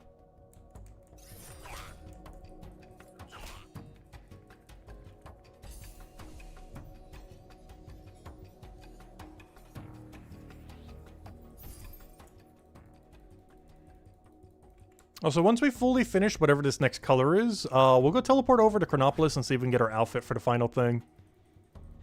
We gotta get the legs and the body, and if we don't get it, maybe at the end we'll go try grinding for it with combat real quick.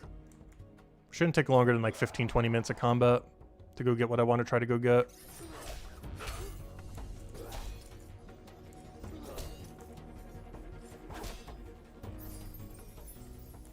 Because we're already grinding this much. What more is like 15 more minutes? If we already went this far.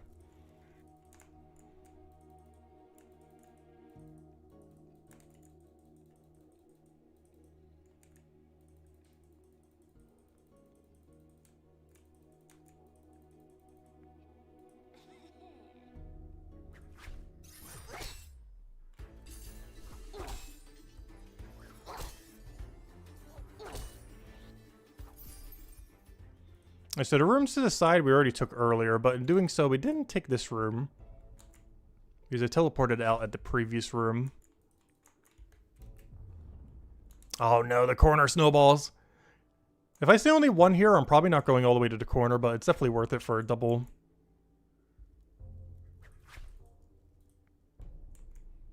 And yeah, we're about to gain our second Forager level soon. We should get about 2.5 levels, almost 3 by the end. Probably 2.5. I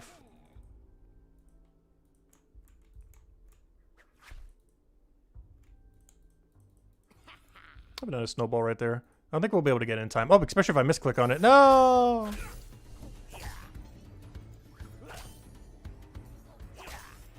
Can you grab it now? There you go.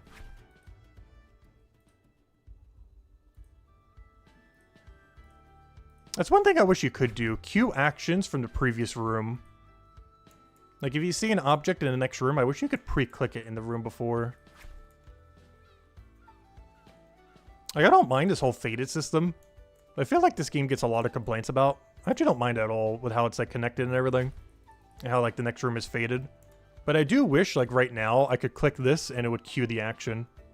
Because if I click this right now, it will not actually do the action because you're not in the room yet. Because it's, like, half deloaded.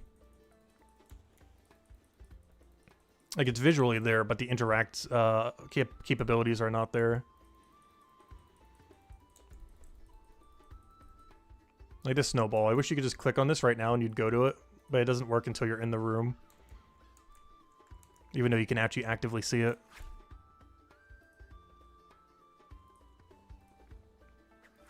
That's like the only thing with the room system I wish they would change.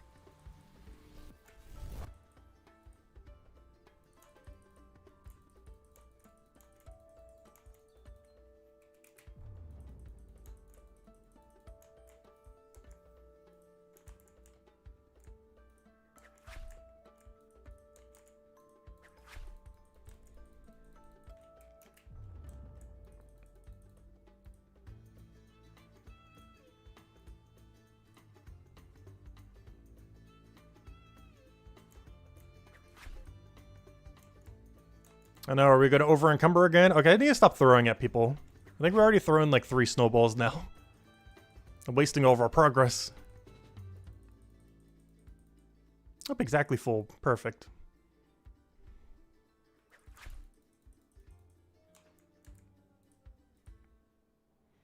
But yeah, still a little mini snowball. I wonder how many we have to do before it becomes any bigger.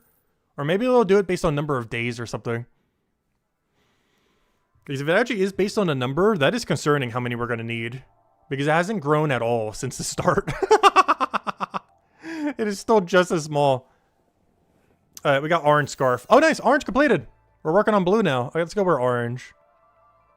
Orange seems like it's way too bright for this holiday. I don't mind orange, but it feels way too bright for Christmas colors. I'll take it. There we go. That is absurdly bright. Well, if you want to stand out, go orange.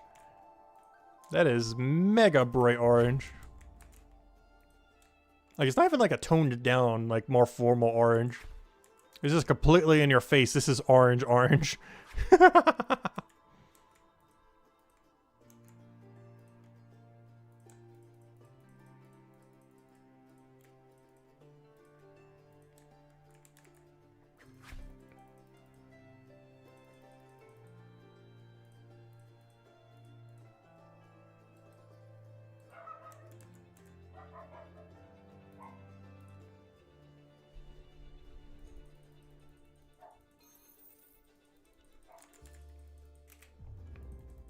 After this next trip, I gotta remember to teleport over to Chronopolis and see if we have our armor waiting for us.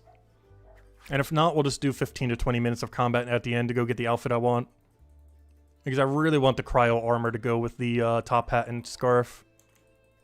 But I don't have the good looking Crown Knight armor at the moment.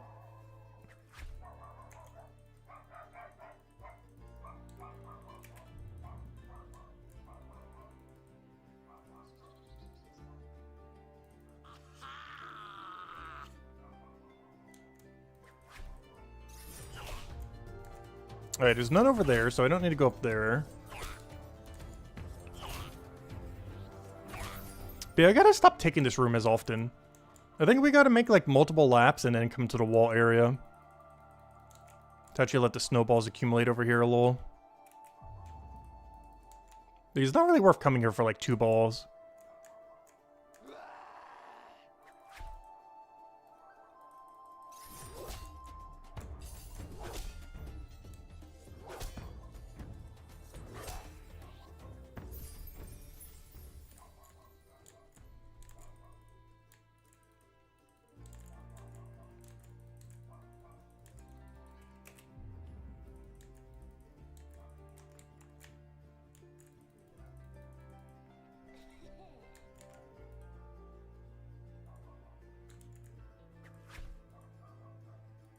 Hey, do we have any corner balls? Let's see. No, none.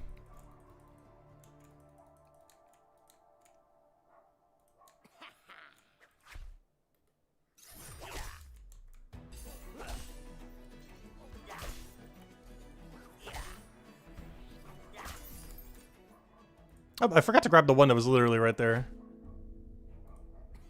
Oh no. Can we get it? No! That would have been it if that guy was in the way.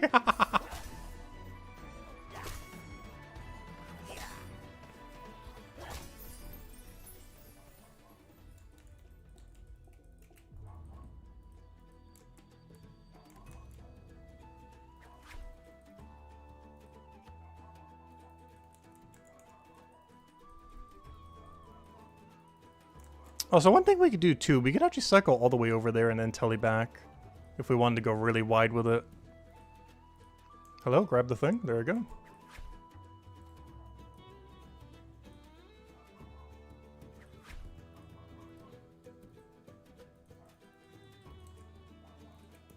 Any balls over here? Of course, the furthest possible spot. Okay, this is a telly angle. This is way too far to walk back on.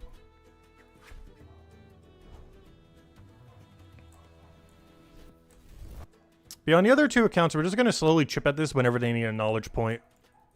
So whenever I need a knowledge point, I'll just gather snowballs until they get to the threshold. And then by New Year's, I'll make sure to finish it so I don't forget by later. It shouldn't take that long at all. 4 hours total across 35 days is a lot of time. Like, there's so much spare time to get it done. And the amount of knowledge points they need is going to exceed that anyway, so we'll easily get it done. Oh, someone else threw a snowball. Nice. I need to throw two. Thought I was going to keep spamming them. That is Valerie.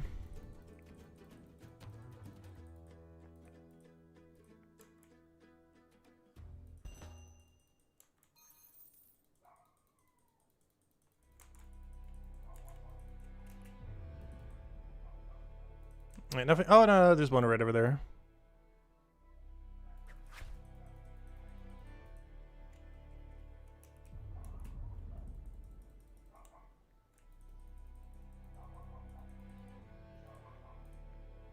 $39 more for our next turn in. Oh yeah, we have the thing ready to go. Let me go grab it real quick. Blue top hat. Ooh, we get a pretty cool color next. Not as good as the cyan, but I'll take it. And of course, we'll wait till we have the full set before we switch into it. It seems weird doing half. Though there are a couple half and halves that I wouldn't mind doing. Like maybe cyan hat with like white scarf could work really well.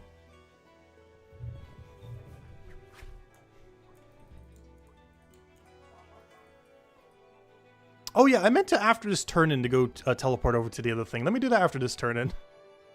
Also, let me not take this section yet. I need to start skipping this area.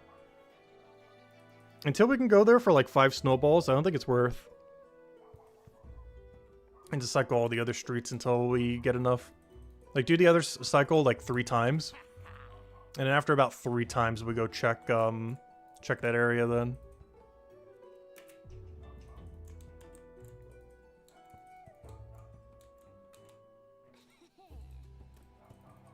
That's gonna be annoying. Let's see. Can I get this? Nice, we did. Now can we dodge him? No. Well, we got half of it at least.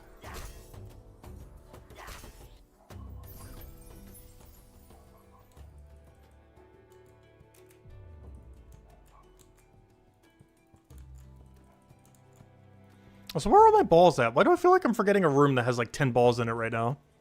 I feel like we're getting so few ball spawns. Let me go check this upper path. I haven't taken these in a little while. Probably got like every spawn covered. Oh, you know what one it is? I think it's Eel Street. Because a lot of times when I go up this routing, I don't go up that middle one. Eel Street might have a ball on every single possible spawn.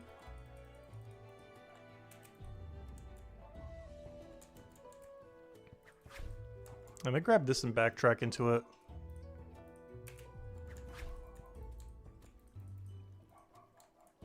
But this one right over here might have like 4 balls in it or something.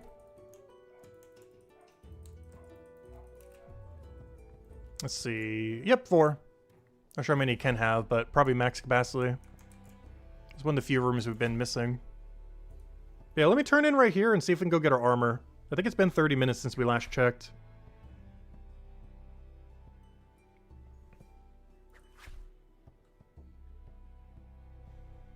Alright, we're gonna throw this in. Alright, let me go teleport over to Chronopolis real quick. We saw the timer earlier and it was at 31 minutes, and I believe it has been that long now. I want to go check to see if we have access to our new set of armor now. And if we don't, the next reset will be after the stream is done, so we'll probably just do a little bit of combat near the end to try to get it, if it's not in the shop right now.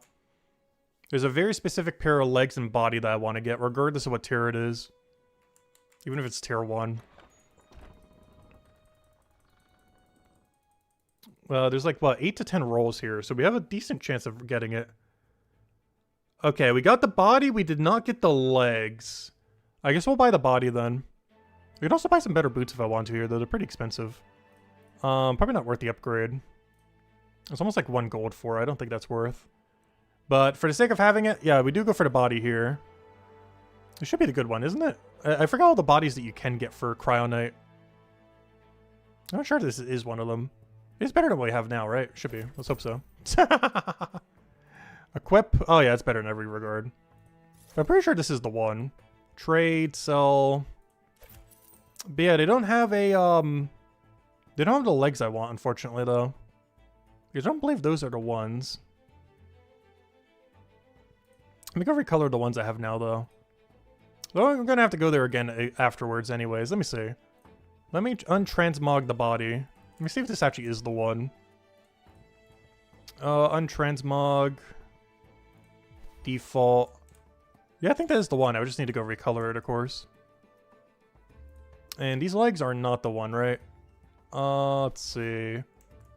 Oh no, we can make those legs work. And this one definitely is correct. Alright, let me go recolor everything real quick. We're gonna make this all nice and cyan so it matches our hat near the end. Let me do it now. It's gonna look really clean with it then.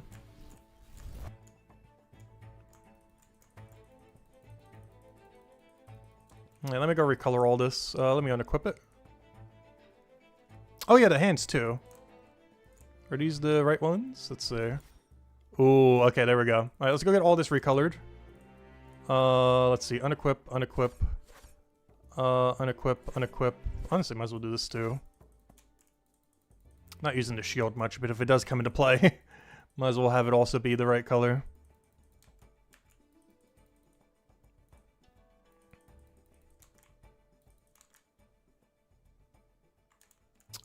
Which blue was it? Wasn't it this one?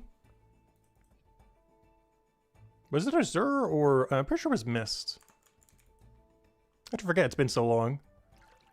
See the difference.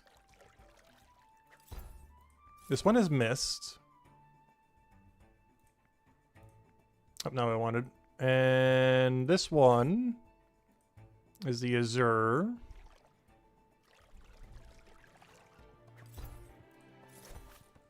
Ooh, yeah, I think it's that one.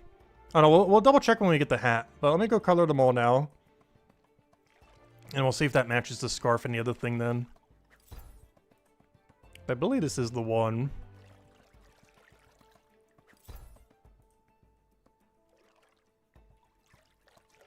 Obviously not with our current one, but you know, the final one. Obviously it doesn't match orange at all. Though there is orange over there. If you want to go burnt orange with it. But yeah, we'll see how this looks once we get the final cyan one then. But for now, let's keep going. Back to Hopeport.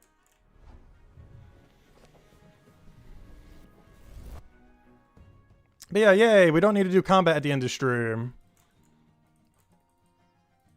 What we're wearing now will be perfectly fine with it.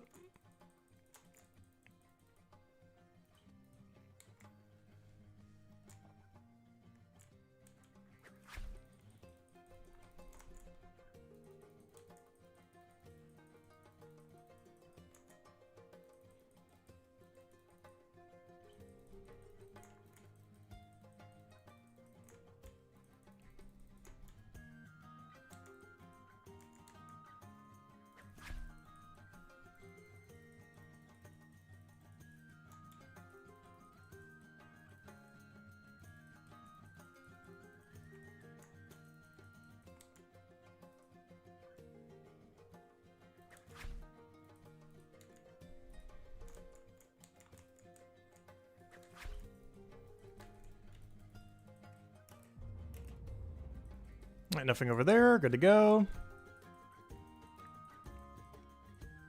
I feel like this ball spawned within that time. How many do we need for our next reward? 24 more. So one more big turn-in.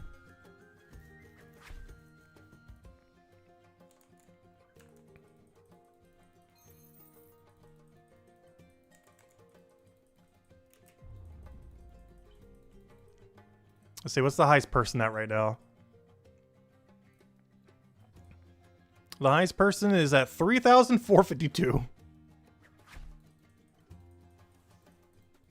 I wonder how many people are going for over 100,000.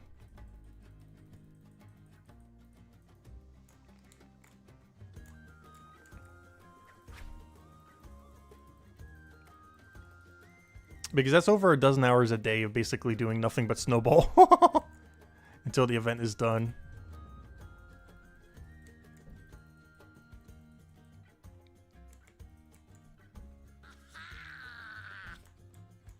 I also feel like we haven't taken these for a while. Where are all my snowballs at?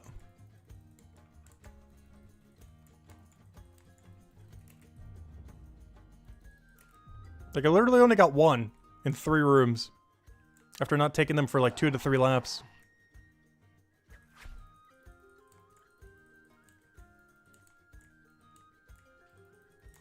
Apparently we gotta stop taking them for even longer.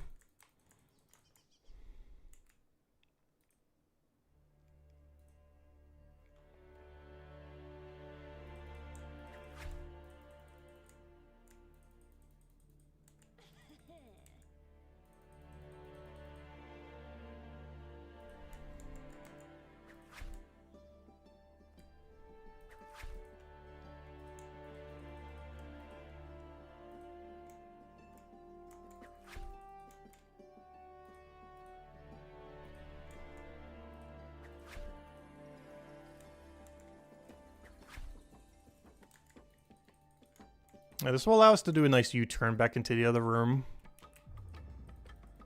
The only thing we won't be able to get with this route once again is Eel Street. We can kind of see if there's any in there though. Well, we'll grab the one that's right there. Which is the only one in this room to begin with. And then we'll go for the corner. And then of course Telly back. I think that's slightly short of our next turn in though. Yeah, we need 18 more. That's definitely not going to be 18.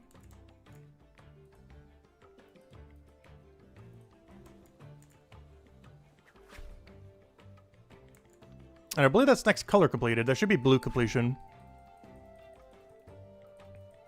And then we have, I think, 3 more colors? Yellow, pink, and cyan. The only one that matters. Both coloration-wise, but also because of the final one. Oh, come on, click it.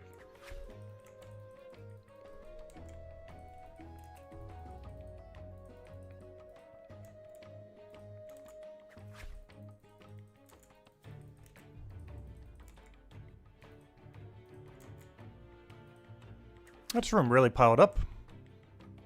I feel like I check it every lap. How did I get 3? I'll take it though. This is definitely going to be a big enough turn in then. We're at 19 right now out of the 18 we need. Now we go double blue. Finally get rid of the orange. That's a really bold colored orange. Like, you could definitely make an outfit out of it, but gosh, is that bright.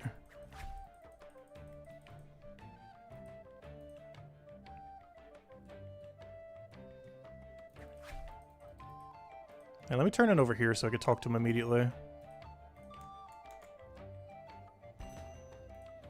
Alright, there it is, blue. Nice color, but not as good as cyan. Transmog.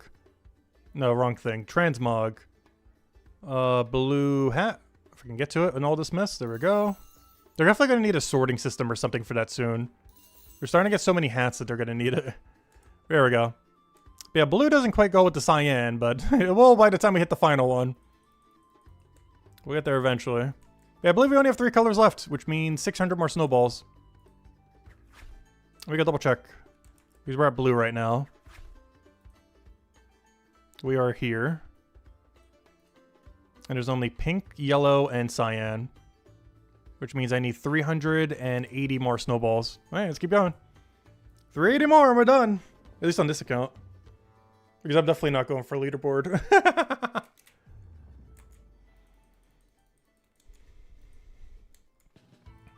But hey, at least we got like 2.5 levels out of it. By the end of it. Forager levels, that is. Honestly, I might even do it all the way to rack. Probably not, though. Because there's no tool bonus that you can use on it like some of the other stuff. But it's not horrible EXP for completing out the event, if nothing else. Definitely way better EXP than the October event that was like almost like 1 combat level, if even that. This was like 2.5 foraging levels.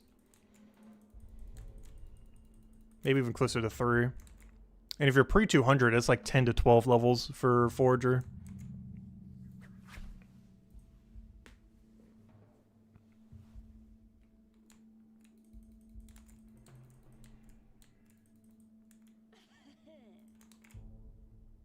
Though anyone making a combat-only account, this would be the first event that they could never do. Since you would need to get Forager XP.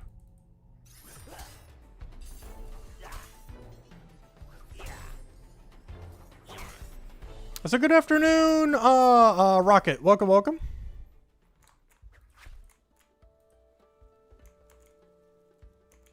Can you acquire last year's cosmetics? No. That is one thing that's kind of annoying with the way that they set up cosmetics. Is once an event ends, you can never get them again. So all the Christmas ones from last year are not obtainable. So like all these elf hats, the pudding hats, the Santa hats, and the Christmas tree hats are all unobtainable. There are 10 new sets of top hats and scarves this year, which are the first keep transmogs. But yeah, all the old ones are not obtainable. I'm not the biggest fan of that being the case, but it is the way it is currently set up.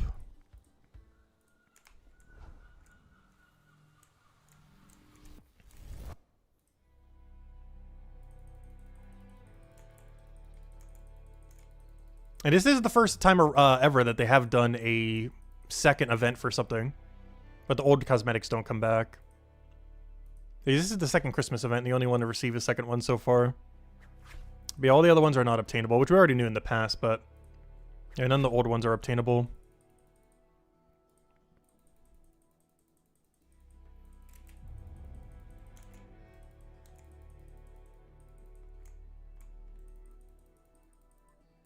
Though the nice thing about it is all available in free-to-play this time.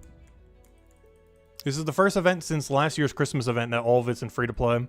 So you don't even need membership to go 100% the event.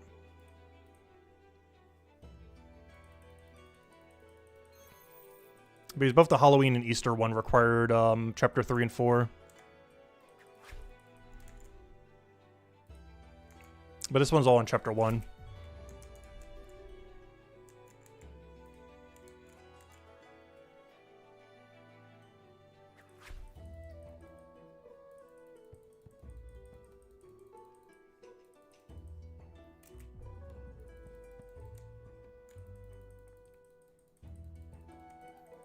Yeah, I'm not the biggest fan of discontinued cosmetics, but at least they're only cosmetic.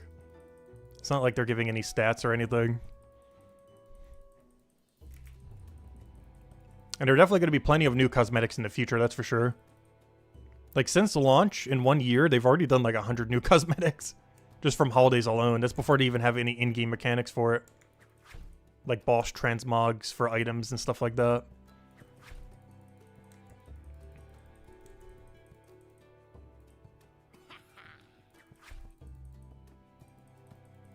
This event alone added 10. Or sorry, 20. Obviously, a lot of them are recolors, but it's still 20 cosmetics. 10 new hats and 10 new scarves. Which are also the first keep transmogs. Which are actually going to be the first... I just realized something. That's going to be my first keep on the alt accounts, because I never bought them any of the skill keeps yet. So they can finally have their first ever keep. Because even though they have the ability to buy them, I just didn't want to waste their money because they're so poor compared to the main account. Because they're pretty much never farming money. But yeah, I can finally get them their first keep. Oh, and the female one has the pink one to go with it too. I can wear the green one for the what's it called? For the Guardian. Oh, that'll work out perfectly. I didn't even think about that just now, since these are first keep transmogs. Because you don't need to be wearing a cape to use the transmog. Like if you own no cape, you would still be able to wear the scarf.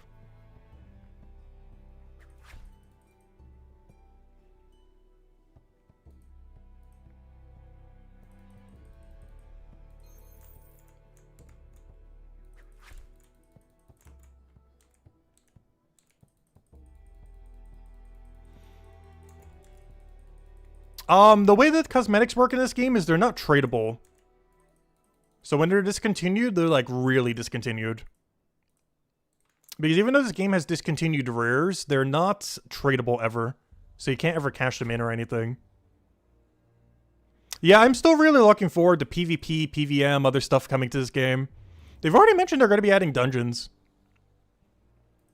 We still know very little about it, but seems like it's going to be an interesting combination of combat and skilling per chapter. They mentioned at least every chapter is going to be getting a dungeon. Potentially even multiple for various skills within the chapter. If I had to guess, I'll probably do it like dungeoneering. But we'll have to wait and see exactly how it pans out. Which if you play old school RuneScape, is the closest thing to that is like Corrupted Gauntlet. Except probably a bit different than that. But we don't know exactly specifically how they're going to go about it.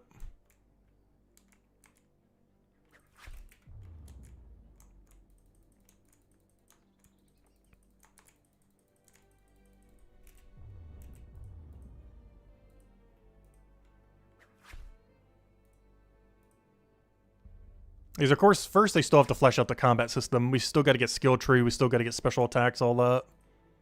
Because that needs to come in before they add any kind of like repeatable bossing or anything. Otherwise, it's literally just click boss and wait. There's just not much to the combat system at the moment. There's a few little movement things you can do and some other stuff like that, but beyond that, it's just basically drink heal potion and don't stand in damage.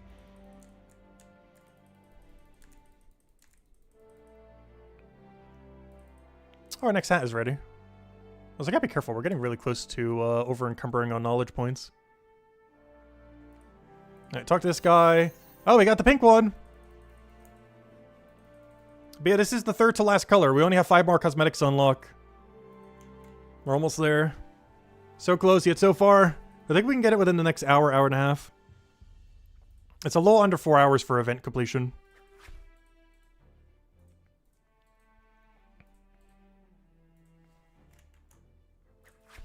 Alright, we'll take the other road next.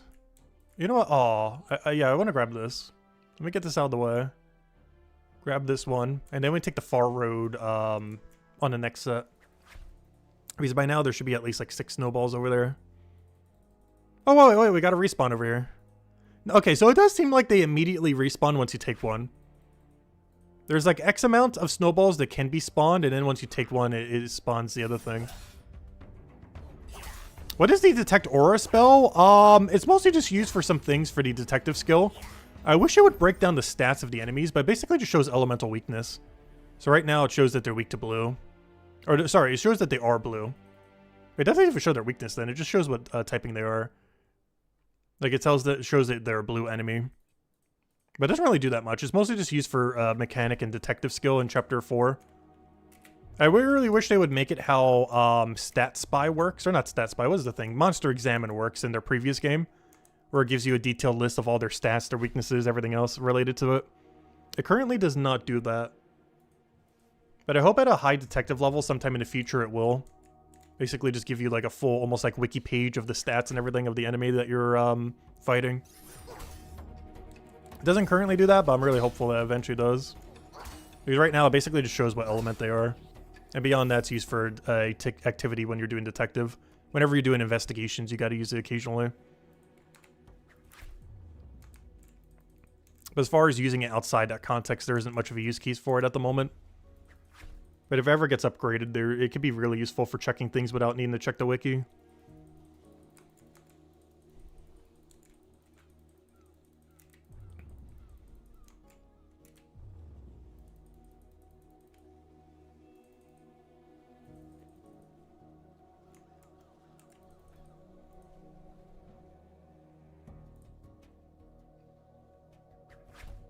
Alright, this turn-in should be enough to get our next knowledge point.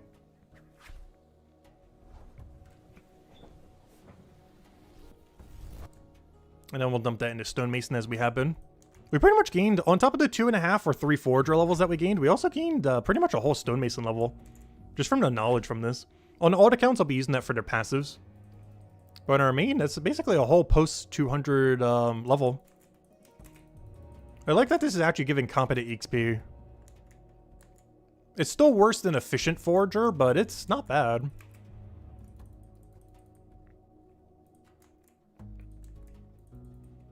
I wonder if anyone's going to try to train to like 500 Forager using it. Like someone's at 200 and they try to train all the way to 500 doing this event. Because about a level every 2 hours, so how long would you have to do that over the course of that time? I don't think that would be possible. Though you would gain a lot of levels. Oh no, that's not the one I meant to do! No! Okay, I guess I'm putting this one into alchemy. No, that's so unfortunate. Okay, well, I gotta do alchemy here. I meant to put that into Stonemason. I drank the wrong potion. Whoops. Unfortunate. This one definitely has to be a east wall check here. We haven't checked them in about 4 to 5 laps now. Hopefully we have at least 5 over there. The goblins are annoying. Yeah, you can drink a fear potion for. I've just been saving them. This is a very limited amount that we ever really get since I'm past the point where I can make them. I just want to keep buying them from the shop.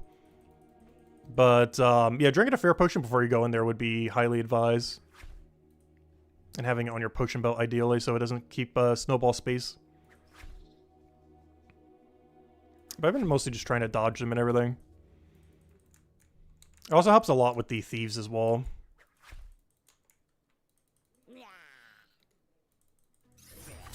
Now we got double snowball over there. Yeah, we got a lot of snowballs over here since we've been neglecting them for a while. But we need to start doing that. Do like 3 to 5 laps, not taking the walls at all. And then the wall should have like 10 snowballs on them. Across all 3 rooms. You never remember to use potions? I basically only use the XP potions normally. The combat ones and the fear potions I very, very rarely ever use, if ever.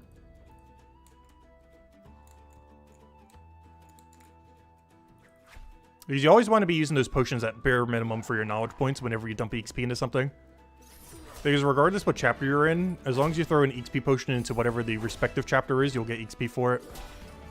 Like for the most part, even though I just used the one for Hopeport recently, we normally are putting a Minds of Batubin potion we're drinking normally in order to go feed into Stonemason when we use the knowledge points. Even though we're in chapter 3, we can still boost for the other thing by using our knowledge points with the potion.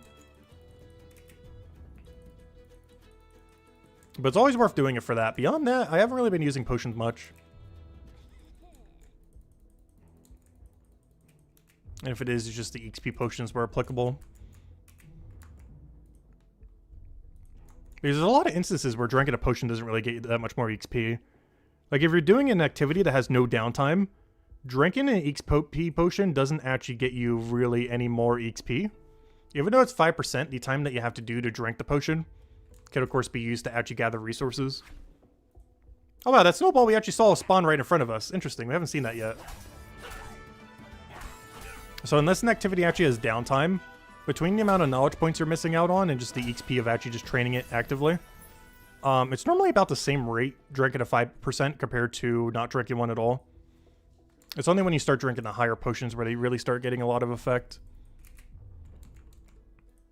But a lot of instances, if you were in a perfect loop where you're constantly doing something, a 5% is basically break even for how much XP it yields, at which point you might as well just not even drink it.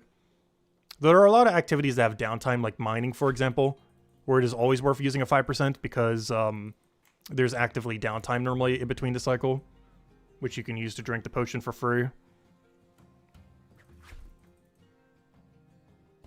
There's also things like the buyable skills that you also worth using potions on. Like, for example, alchemy. Even though you are wasting a little bit of time, you are saving money. Because alchemy generally actually costs money to go and train. So in those situations, it can be worth using boost potions too. Even though you're getting slightly less knowledge points. And even potentially slightly less XP per hour. But you're making up for it by saving money.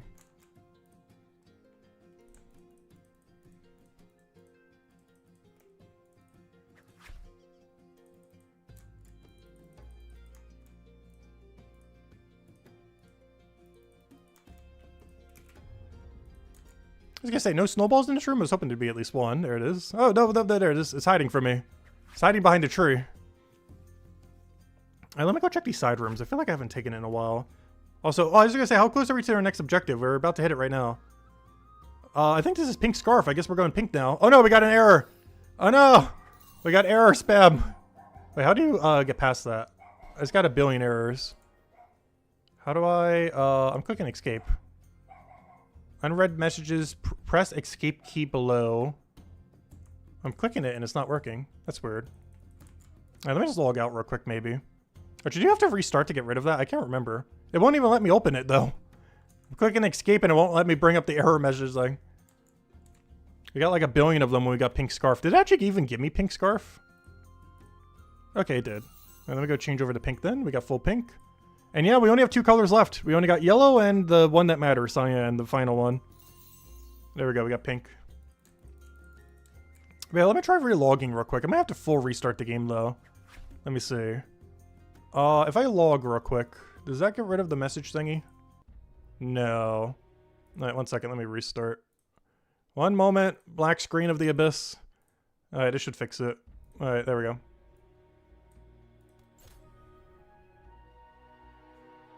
I hope that doesn't pop up again.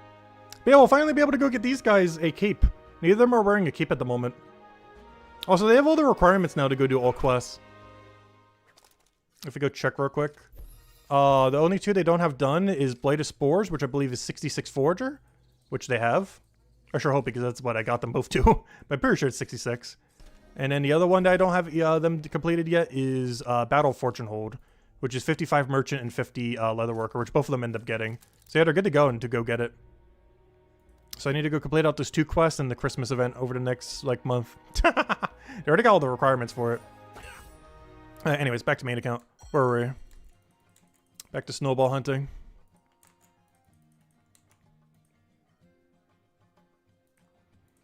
But yeah, only 2 more sets to go. We just need to get the 2 yellow ones and the 2 cyan ones. And then obviously we'll end on cyan. Because I have no intention in grinding leaderboard. There are 157th right now. Let's see, what would you need to get leaderboard? It looks like about 1,100 right now. Which is already like 300 excess by the time we would get there. But yeah, we're 100% not bothering with this. But it is possible to have over 100,000 by the end of the event, so we'll see if someone's crazy enough to grind 100,000 snowballs. There'll be at least one person who will. It's definitely doable, and someone will make that their goal for sure. Someone will be the guy to get 100,000. But I'm just grabbing my 800 on all 3 accounts and then dipping for the event. But you can actually use it to train Forager if you really wanted to. It'd be particularly good to train Forager if you actually needed to do something in town. Like if you're at the level where you could do Periwinkle or the Wall Plant, you would actually get some pretty good EXP. Because you could grab the Periwinkle and Wall Plant while routing snowballs. Unfortunately, all other Forager nodes are not in the area. But if you're at a level range where you could do Periwinkle or Wall Plant, you would get really good EXP while doing this. As you'd be getting the Snowball EXP on top of the best Forager item you could do. Unfortunately, we're not at that level range, though. For that to be, like, really viable. But otherwise, I could see doing this event beyond 800. As you'd be able to multitask them together for some really good EXP during the event. But we're too high of a level. Or technically too low of a level. Technically both. We're both too high and too low of a level. Because for that to be viable for me, I would need to go get... I would need to get all the way to 288 Forager. Which is not happening within the next month. That is for sure. It's too far of a grind to go do. Also, really, only 1 snowball over here? I came all the way over here just for 1 snowball. Unfortunate. A little bad RNG there.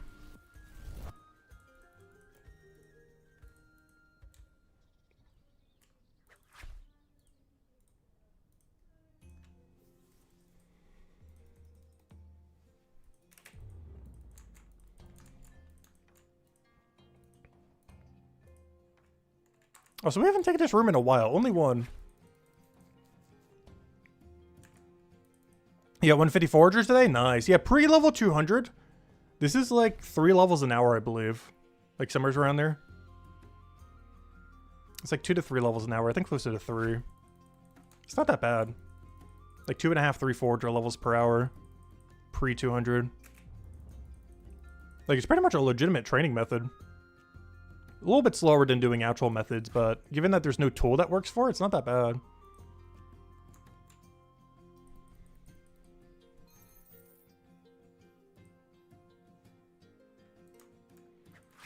That's one thing they do need to get a little bit better at scaling, though. Activities that require no tool don't really scale particularly well. Oh, no way is that snowball that far. Really? I guess I'll grab it. That's in the middle of nowhere, though. I don't want to have to teleport back because we don't really get much value for doing so here. So we're just gonna have to walk. That is such a bad location.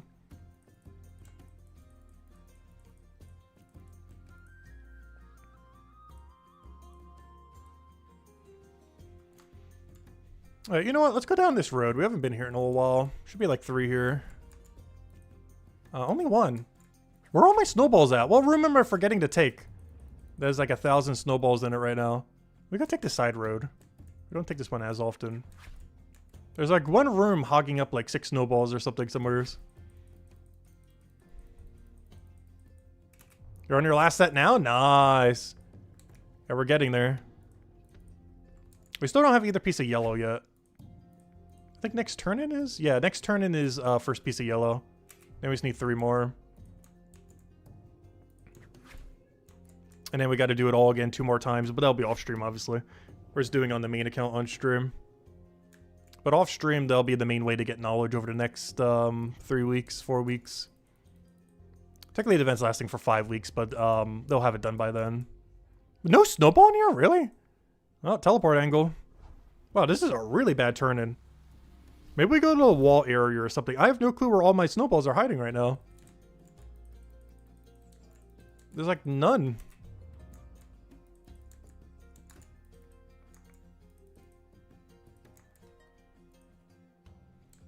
Like the wall rooms must have like 10 snowballs in them right now for how few we're seeing right now. Really unlucky. Is the rewards all top hats but different colors? Yes. You get top hats and scarves. And the scarves are the first one that go over top your cape. So if you've been not buying capes, this is the first time you could finally have one. But yeah, there's 10 scarves for the cape slot and 10 top hats in different colors. With cyan being the final one. But every color it comes in is, we got black, white, red, green, brown, orange, blue, pink, yellow, which we don't have yet, and cyan, which we don't have yet. The cyan being the final reward at 800 turn-ins. It takes about 4 hours to complete, slightly under 4 hours. Like 3.5 to 4. Depending on if you use fear potions and routing overall. And slightly RNG. Basically, there seems to be a set number of snowballs that can spawn at any given time, maybe like 20-ish? 25-ish? And then, basically, when you take one, they spawn in a different location. And there's a bunch of predetermined locations in all the snow rooms in Chapter 1. It's also fully completable free-to-play for once, luckily. Although, of course, we still have membership running. But it is 100% completable and free-to-play. I need a sip of water. Mouth is, like, so dry right now. I would eat the snow in game if we could. Oh, a snowball right there.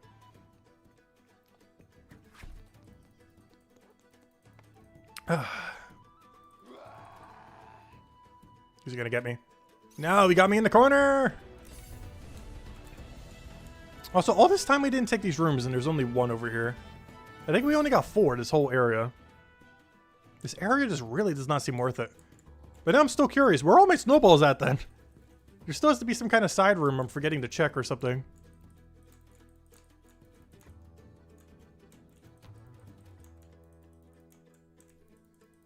No, this one only has the 1.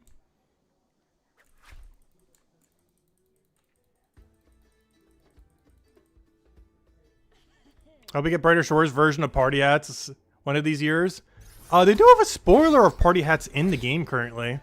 If you ever do the passive for Detective, The investigation and the evidence filings both have a party hat that show up. It's currently not an earnable cosmetic in game, but it is referenced literally in the game. It's just not obtainable yet. But yeah, both the two of the passives for detective have a party hat as evidence. Though the party hat itself is not yet obtainable through any means. If I had to guess, I think they're saving it for version 1.0. I think at version 1.0 they would do party hats. If I had to guess. Not confirmed or anything, but it seems like they would celebrate it at 1.0. Which at this rate they're like 2 or 3 years away from. But whenever they do 1.0, I feel like is when they would do party hats. To celebrate the launch of the game. You know, like the full launch. This is still in beta right now.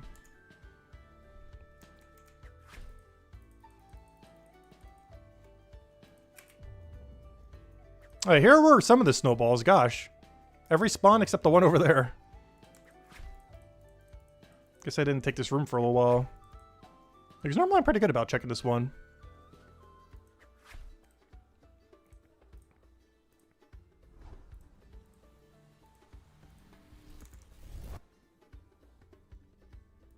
Yep, snowball over there.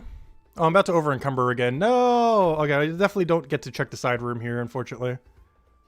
You've been using your vids for the last 2 quests? Nice. Yeah, I've been starting to put timestamps on them so it'll be easier to navigate. Yep, no problem. Glad I could help. But yeah, we'll be doing that for every quest going forward. We're going to do it 3 times. Once blind on the main account, once slightly quick on the second account, and then the third one trying to go as quickly as possible.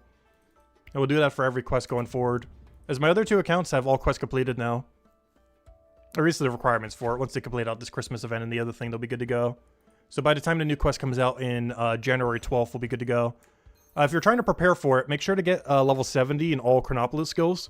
It's a 6-star quest, and the current 6-star quest is a 66 requirement.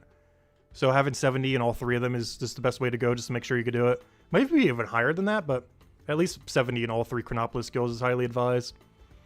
Alright, there we go. We got yellow snowman hat. We only got 3 to go.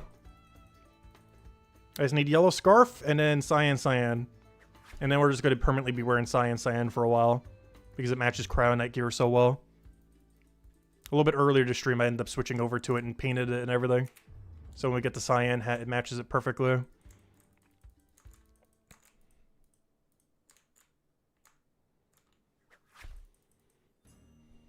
Yes, the snowball turn-ins do work with the potion. I just haven't really been bothering. Because I'm not really boosting anything from the chapter, and I don't want to use a 7% on it. Because I've been trying to save them mostly for alchemy. Because they save more money for alchemy than they do for the thing. I just can't be bothered to go get some 5% out of the bank. Potion belt is nice, but I really wish it could hold even more. Because I don't want to use the current 7% hope port on it. That I currently have on it. Because I'm trying to save those just for alchemy because it's the best value skill in the chapter to put it on.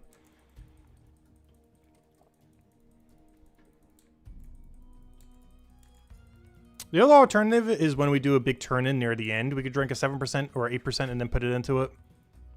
But I've been trying to put most of them into Stonemason. Just so we can unlock the Stonemason skill again. Because I'm basically locked out of it till 328. Which means I gotta go put knowledge points on it for a whole another 12 levels, which is a long grind. And it's one I might not even get done before milestones come out. Though at this rate, it looks like milestones could be late February or March at this point. Because they still got to do a beta, and that's going to be at least a few weeks after the beta then.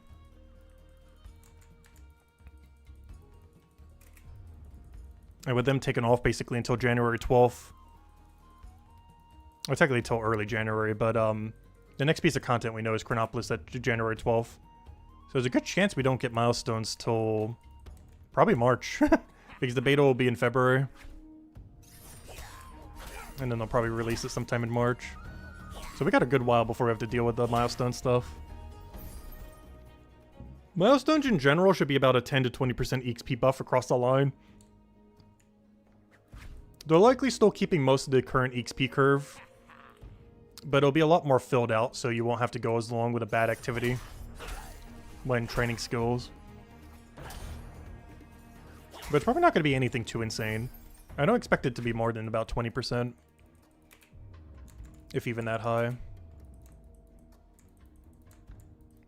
But the main buff is that you'll just constantly be getting better XP methods more often, which indirectly increase your rate compared to if they're more spread apart.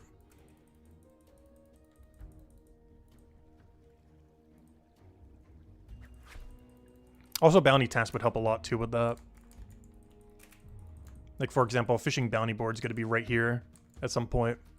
And you just grab a bunch of bounties, go and do them however they end up working.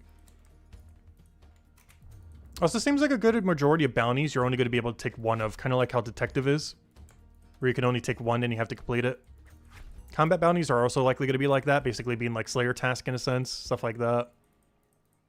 Where you can only claim one, then you have to do it and then go back. And they're going to have different rarities that give different XP and gold rewards as well. So you're always going to pretty much want to take the highest rarity one normally. Unless it's a one that you can take multiple of. We don't currently know how it's going to be different between each one though. If they even make them different. I just hope they don't add a bunch of 1 hour ones like cooking is. I'm still hoping they end up removing cooking as a 1 hour one. I still find that really annoying. It's basically an hourly.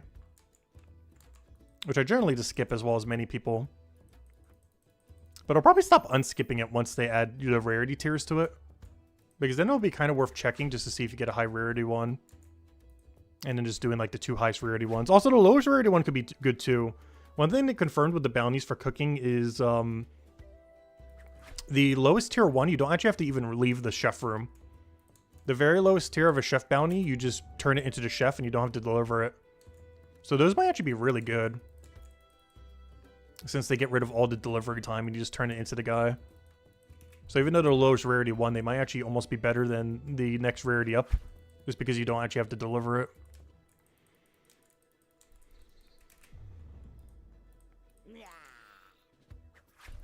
It's probably really good for money, but not as good for XP. Since they would have to bare minimum at least give you a little bit higher than the sell price of the item. So it's probably a good way to just turn them into cash. While still getting okay XP for them. It's better than none. Like any amount of XP would still be more than just selling it to the guy.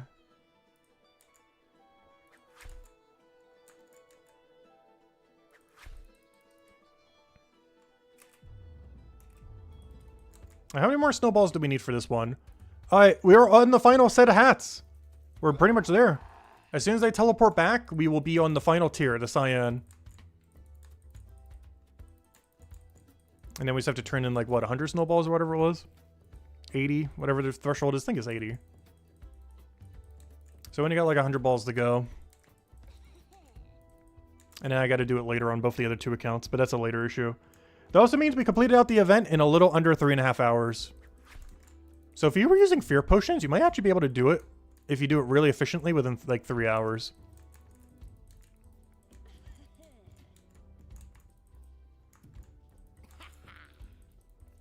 But it seems like a 3 to 4 hour event per account.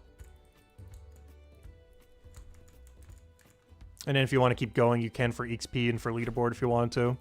I won't be though. But the option is there for people who want the permanent leaderboard.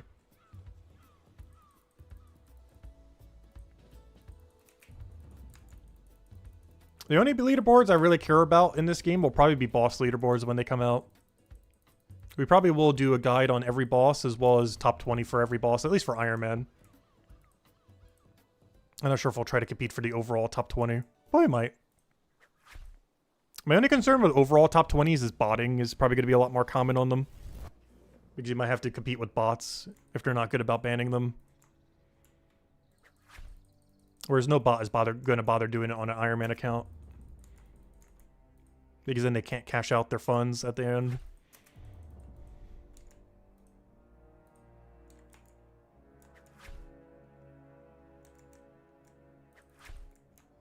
Because unlike RuneScape, this game doesn't have drop trading. So bots are very rarely ever going to be Iron Man. Because they can never sell anything they have.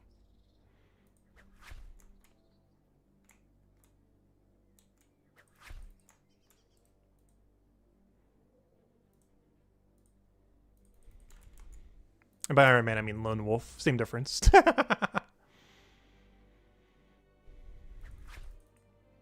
Alright, there should be yellow hat. We're up to the final color.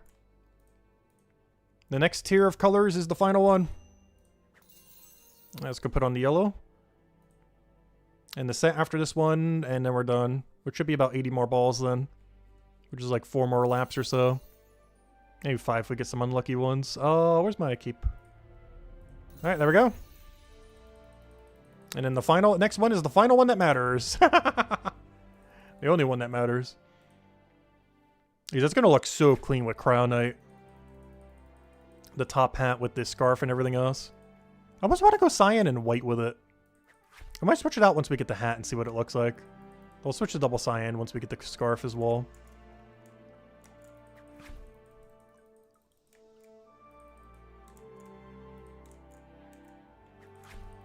No, we're not going to take the walls quite yet. I do need to go take this middle room, though. I feel like we haven't taken it in a while. The middle one to the west over there.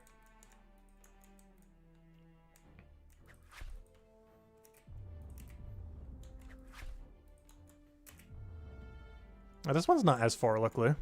Oh, that guy has the same progress as us right now. He's almost there. All right, let me go take a little bit of a weird path, because we haven't taken the eel road in this area for a little bit. Probably a good handful of snowballs over here.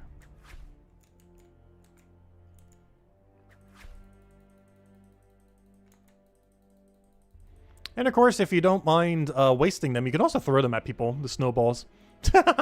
You don't get any XP for it, unfortunately, though. Or progress towards the community event thing. But yeah, this makes me really look forward to see what they're going to do with community events in the future. And now that that's a mechanic that they're going to be adding permanently to the game at some point. Yeah, 28 left. Nice. Huge, huge, huge. This is basically a community event for Forager. We're gaining Forager XP. We're getting holiday cosmetics. And, yeah, you're as a community building up a giant snowman. Currently, it's a tiny little guy. It definitely needs more snow. Tiny snowball. Wonder how many you really need to make it upgrade. And, of course, there's a leaderboard for people who like to compete with stuff like that. For people that love the leaderboards. I definitely won't be, though. We're doing basically bare minimum.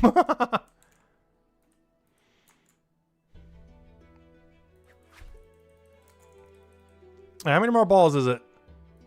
Looks like we need 65 more. We're almost there. That's like 4 more trips. 4 to 5, depending on how big a trip we do.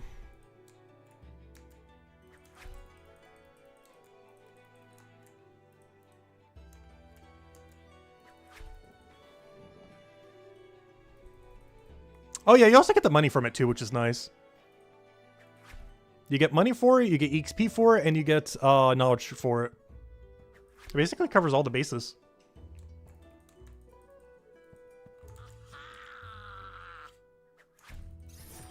I do hope if they do permanent community events, though, I hope that you actually get, like, unique drops. Like gear supplies for making stuff or something else.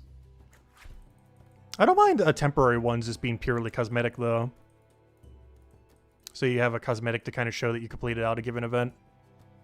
But I really hope if they ever had permanent ones, it gives like actual real unlocks rather than just cosmetics. Obviously for temporary ones, they're always going to make it cosmetic though. If they ever add permanent reward events, I hope they're more, I hope the rewards are also more permanent.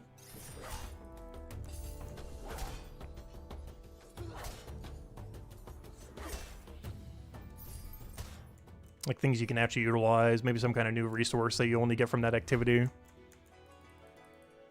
think RuneScape 3 ended up doing that. I don't think Old School has, though, in that same degree. Well, I guess technically Shooting Stars to some degree you can consider as a community event. That's like the closest thing Old School RuneScape probably has to one. Or it gives, it's like a community event that's always going on, but you get permanent resources and unlocks from it that aren't just purely cosmetic. Some of them are cosmetic, but not all of them are.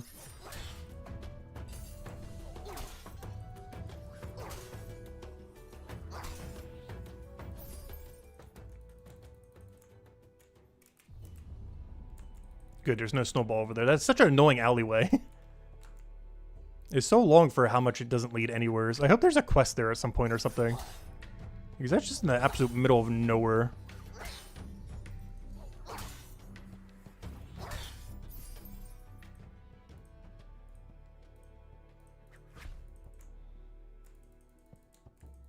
Also, it looks like we can get one more turn in into Stonemason before the end of this. Also, I think this turn in is the Cyan hat. So I'm going to try Cyan's hat with white scarf and see what it looks like. Then obviously at the end we'll switch to double Cyan and see what that looks like. And then we'll bring him back to his passive activity. And I'll probably go read over the bi-weekly thingy as well. Just to kind of see what's up with that. Because I saw V's video on it, but I haven't actually read over it yet. But it seems like they're adding a bunch of shortcuts to next chapter when they do milestones. To chapter 2, that is. Seems rather interesting. Definitely gives more of a purpose to woodcutting. Because you'll actively be able to gain shortcuts from woodcutting, kind of like how detective works for chapter 4. Because to some degree, you can kind of skip woodcutting in the current state of the game. At least in the sense that if you just did botanist and carpenter and just paid for all the supplies, you would kind of be fine. But they're actually giving like some active bonuses that would really be beneficial for next chapter, for chapter 2. I keep saying next just because we're in chapter 1 right now, but I mean chapter 2. So there'll actually be a point in getting woodcutting up because it would save you time on the other two with all the shortcuts you would get. Alright, this should be the Cyan top hat. One more to go. Let's go turn this in. Alright, let's go grab it. There we go. Best in slot hat. Let's see. Not what I wanted. Let's see where to go. Oh, so I didn't mean to cast immunity. There we go. Ooh. It is slightly too bright. They did the same thing with the orange. It is very bright cyan. I'll take it though. Alright, let's make this white and then we'll go with the double cyan once we get it. There we go. Honestly, I might just keep it like this. But we'll try the cyan once we get it. Then or do it the other way around. Maybe we go the cyan scarf, since that's the final reward anyways. But we change the top hat color. Maybe that's what we do. I think we go white top hat with cyan scarf.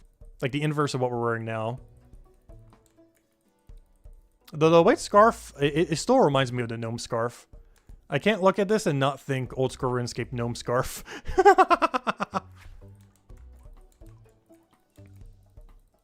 was a rather iconic cosmetic item in that game back in the day. It was always earnable though, it wasn't hidden behind some kind of event. Though their holiday scarves were, similar to how the holiday scarves are in this game.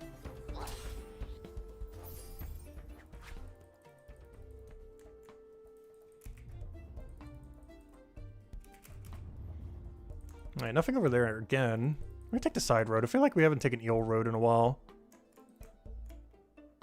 And how many do we need? Because whatever this number says is how many we need for full completion. So 34 more and we're 100% done.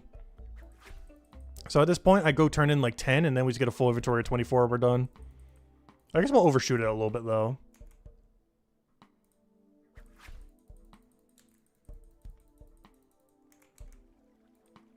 Because as long as the number isn't too bad, maybe I'll go for top 100 for the event. I'm not going to do anything crazy, but top 100 seems very doable. Because I kind of want the Forager XP to 217 anyways. And I need to get knowledge points somehow, so maybe I'll just do it while doing more snowballs later. Because I got to be doing something in game to go get it. Might as well do the temporary event mode, I guess. Since I need the Forager XP anyways. This is currently our lowest skill, after all. And this is training it in a actually like somewhat half-decent way. Especially if we could take these Periwinkle. Unfortunately, it's way too out-leveled at their level range. Not worth taking a 170 Periwinkle. How many do we need right now? Oh, I need to go reset my other daily. I should have done that when I was buying a Chronopolis earlier if it was ready. So we can get the double turn in later tonight. Actually, what is that timed to? That's like way in the middle of the night. Because I ended up waking up in the middle of the night one night. And then that kind of sets some of them off. Because I could not sleep well last night. Temperature just keeps changing so much from day to day. Like some days it's absurdly cold, and then the next day it's like, oh, this almost feels like summer. Weather's been so weird lately. Oh, let me go do this. We got a double point for the thing. Let me throw that into stonemason. Grab that, put it in the stonemason. Grab that, put it in the stonemason. Hopefully when milestones come out, that will get unlocked. Though my bigger concern is we're going to get it close to be able to go and do it again. And in the second we do, milestones are going to come out. And then no longer we'll be able to do it again. Up one snowball. Alright, let's go take the gates for the last time ever. Let's go take the walls all the way over here. This is going to be the last time we ever have to go here. I want to grab them because there's probably a good 5+ snowballs here now. They've had a bit of time to pile up.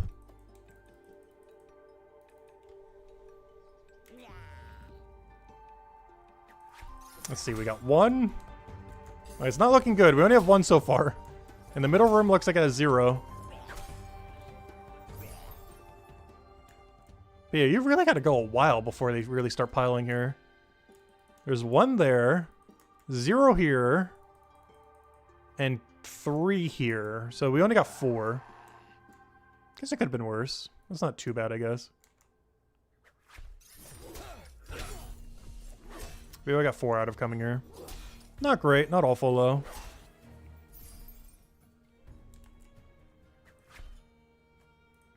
How many balls is it? 15 more. Yeah, this turn in will be it. We go turn this in and that will be completed.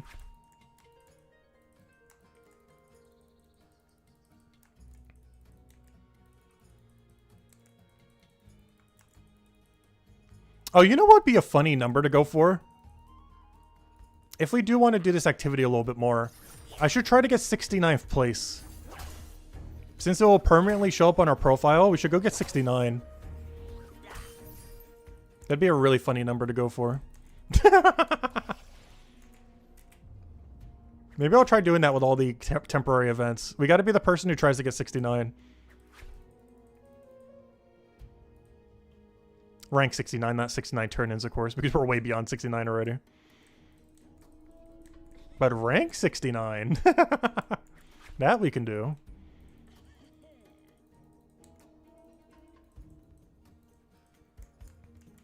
Okay, I think I found my new goal for this event then. Once I get 800 on all of them. We gotta get rank 69.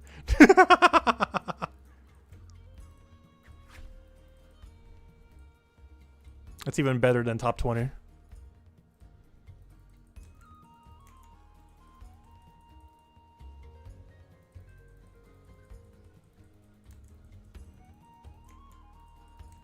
Mandy.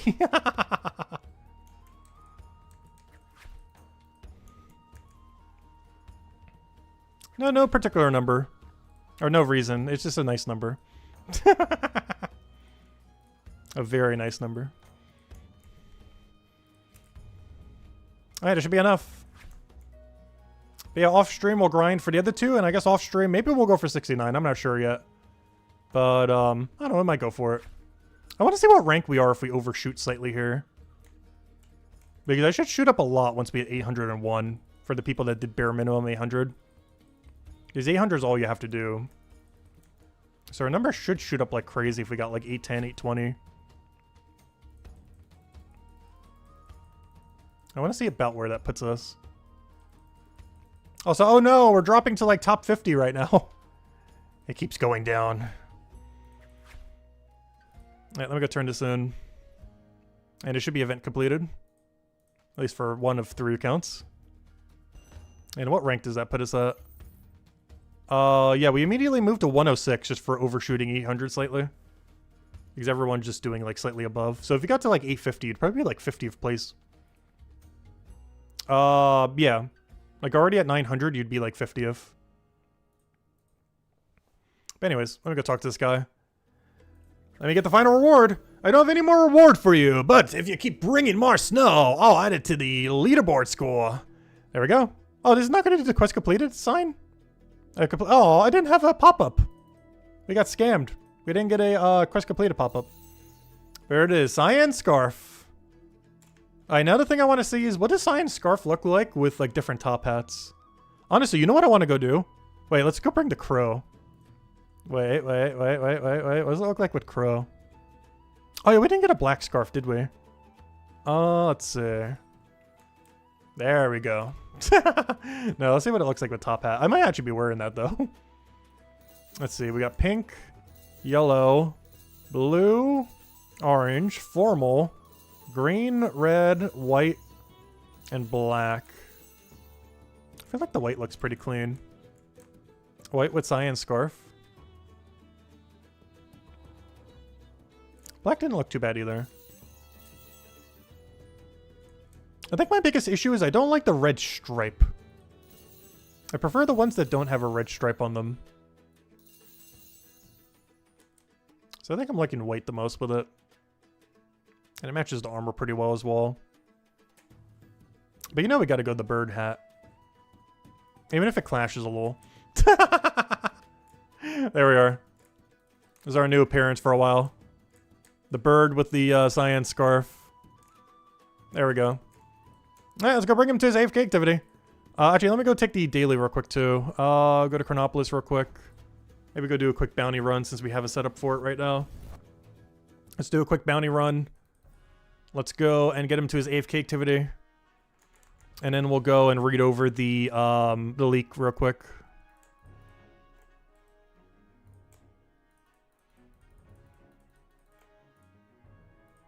Alright, do we have any good bounty synergy here? What's our route right now? I got banana. Alright, let's roll with what we have here. That should be fine. Do we over encumber? Yes, we do. I think this has to be a pocket watch skip and just grab it at a later time. It's the only one that doesn't really fit for this current cycle. Even though we're kind of in the area buying some stuff. But we're not going to have enough, Actually, no, that's not true. Because I get to turn in... No, I won't be able to buy carrot, yeah. I do have to skip it. Because I need to have room for plates and carrot. So we have to skip this for when we get a double, triple for it later. That's fine. And then we'll go bring him to his AFK activity, which is... Oh yeah, I need to go make sure to grab the thing off the middle. That's the whole reason I came here. Because I came here for the daily to go grab the message board real quick. Kind of the whole reason why we're doing this. Alright, we grab this. And then we'll drink the potion and get the synergy on all of them. Which is why I like doing it like this, just so we can get the multi-synergy. Gotta multi-dip the potion a little. Especially since it's at 8%. Though we do get like a billion of the 8%. Alright, so here I need to buy double banana. We're gonna skip the pocket watch because I don't have enough inventory with these items. We then drink a potion as soon as we go turn in for soap. We then go and turn in everything down center and go turn in carrot and plate at bottom. Then we go teleport to our AFK activity, which is currently, I think, woodcutting. I'm trying to get it to 250 for milestones. And then we keep dumping knowledge into stonemason. And I guess we get some forager from the current event, I guess. Oh, I forgot to go turn in the thing. Well, let me do this while we're here, I guess. I forgot to go turn in soap. Meant to do that before I came here. I will drink this when we're right in front of him. We then trade him for the EXP. And now we're on a 2-minute timer. Go, go, go, go, go. Gotta try to get all these in within 2 minutes. After we grab this, we grab the whole reason why we came here. Which is to go grab the daily thing over here. But before we do, we gotta double turn in banana. And then we go all the way south. So we talk to you, turn in banana. Turn in other banana. And then we go touch the message board because that's the whole reason we even came here to begin with. Which gets boosted by the 8%. And then we go south and turn in... Oh wait, did I cancel it? I didn't mean to, whoops. Chloe's done. Come on. There you go. Alright, now we go turn into 2 within 1 minute, which we should be able to. And now we turn in carrot and the other thing. Carrot and plate. Well, technically plate, then carrot. And then we should be good to go. And then we'll go read over the weekly leak thingy. And then off stream, I'll go do this on the other 2 accounts at some point, as they get their knowledge points that they need. And maybe we'll go for rank 69 for no particular reason. Funny number. Because we're definitely not going for top 20, but 69 should be a bit more reasonable. I need some Forging XP anyways. It'll give us a good excuse to go train Forge or beyond our lowest skill. It'll give us some motivation to go level it a bit. When did they add the timer? What timer? This thing has always had the timer. Since day one. If you're talking about the timer for the potion. It just doesn't count down to the final minute in seconds. But this timer has always been here for since day one. Alright, and then I gotta bring it over to its AFK activity then. And then we'll go read over the weekly leak thingy. Alright, it should be south from here. But no, the tasks themselves don't have a timer on them. It's the potion that is timed.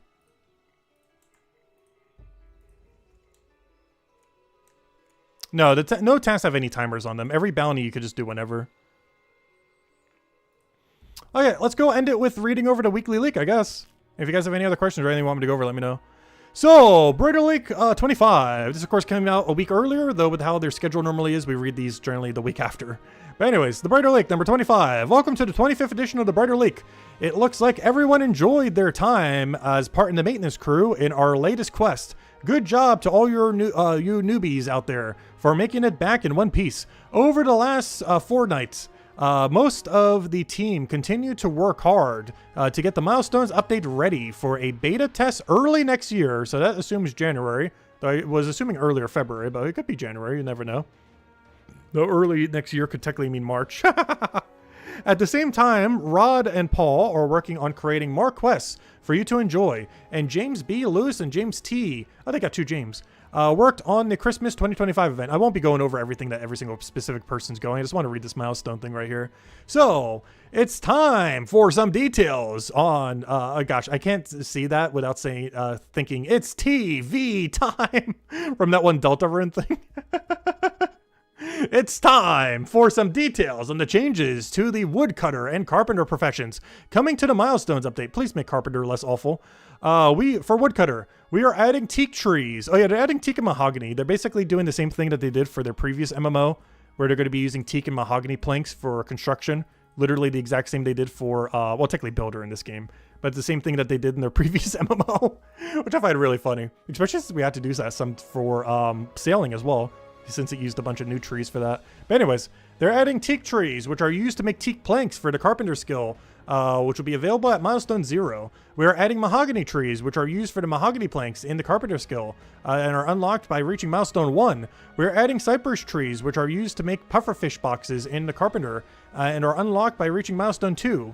Ash trees are now unlocked by reaching Milestone 1, and ash logs are used exclusively for crafting shields and bonerite, which they already are. That hasn't changed.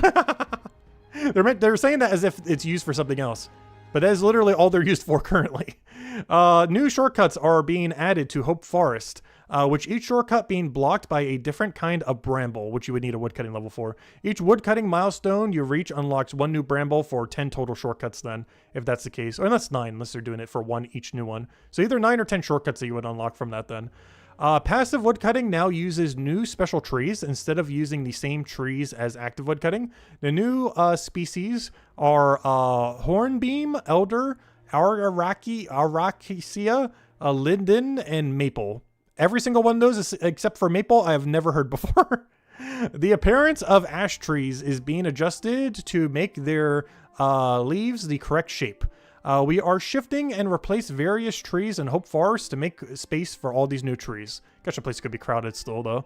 Carpenter. We are adding the teak planks, which are used in the builder profession at Milestone 0. We are adding mahogany planks, which are used in the builder profession at Milestone 1. We are adding pufferfish boxes, which are used for the fisher unlocked at Milestone 2, which means you don't get to do pufferfish until like level 100 something then, in the current state of the game. Or, converted over to the new system.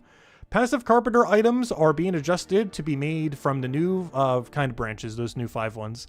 As you can see in both of these professions, we are saving some activities for later milestones, so leveling up is more rewarding. Launch schedule. So this we already went over. The December 1st, which is today, which is how we knew about this for a couple weeks now, is the Christmas event. It just launched today. Go throw a bunch of snowballs at the thing. You got until December 5th until this ends. Or sorry, I mean not December 5th. I mean January 5th until this ends, 1 week before the other update. So this event ends in January 5th. I'm not sure if it mentions it here, but that is when it ends, January 5th. And then 1 week after that, we're getting the Chronopolis 6-star quest, which which ideally you want to get at least 70 in all skills in Chronopolis, just to make sure you're ready for that. We don't know the exact requirement of it, but just to be safe, get at least 70 or 80 in everything in Chronopolis if you don't already. You got a month to do so you got plenty of time. But Chronopolis 6-star quest is scheduled to launch on the week after the Christmas event ends. And then a bunch of stuff as far as what all of them did, and I think that's everything then. And yep, all those quests are ready. Next one to be coming out is this one right here, which doesn't seem like it's ready yet, but they'll have it ready by the 12th apparently, which will be the 6-star Chronopolis quest right there. And beyond that, milestones coming up soon. They're doing Q&A for it in January or February, so update should be in February or March for milestones. And yeah, then bounties, a bunch of other stuff later. And so we technically saw our first ever reward event, a repeating calendar of multiple multiplayer events. So we technically saw this for Forager, obviously not the Loot Worm one, but technically the holiday one that they did right now is basically like a beta test for a world event, as they are kind of similar, where it's basically a Forager related event where you get a bunch of XP for it, you get some cosmetics and maybe some permanent rewards for these permanent ones and stuff like that. But yeah, it's basically the beta test for it, except in a more temporary way with the current Christmas event that they have going on right now. So we'll be able to see more permanent versions of them in the future for a bunch of various skills that they had there. So it'll be interesting to see how that pans out. And the one that they're doing now is basically just kind of test the waters with how that mechanic will ultimately end up working. But anyways, guys, that'll wrap it up for now. Obviously, we still got to go do the event on the other 2 accounts, but that'll be done over time over the next month off stream. And beyond that, yeah, I'm not sure if we're going to be streaming again until the 12th then, because that's when the next big thing happens. Maybe we'll do one grind stream before the end of the year or around New Year's or something else. But beyond that, as far as new content, we don't have until the 12th is the next time that they're going to be adding anything new. So that might be the next time you see me, unless they do something else between then, but it doesn't seem like it. So yeah, next stream for Brighter Shores will probably be on January 12th then, unless there's a reason to do so otherwise, unless we just do a grind stream just to kind of finish things off, maybe before the event ends, just as a reminder everyone to go finish out the event. Maybe we'll do like a day or two before the event ends, like January 3rd, 4th or something, right before the event ends, just so we can not only complete it if we haven't already, but also just as a reminder to everyone to go complete it if you haven't.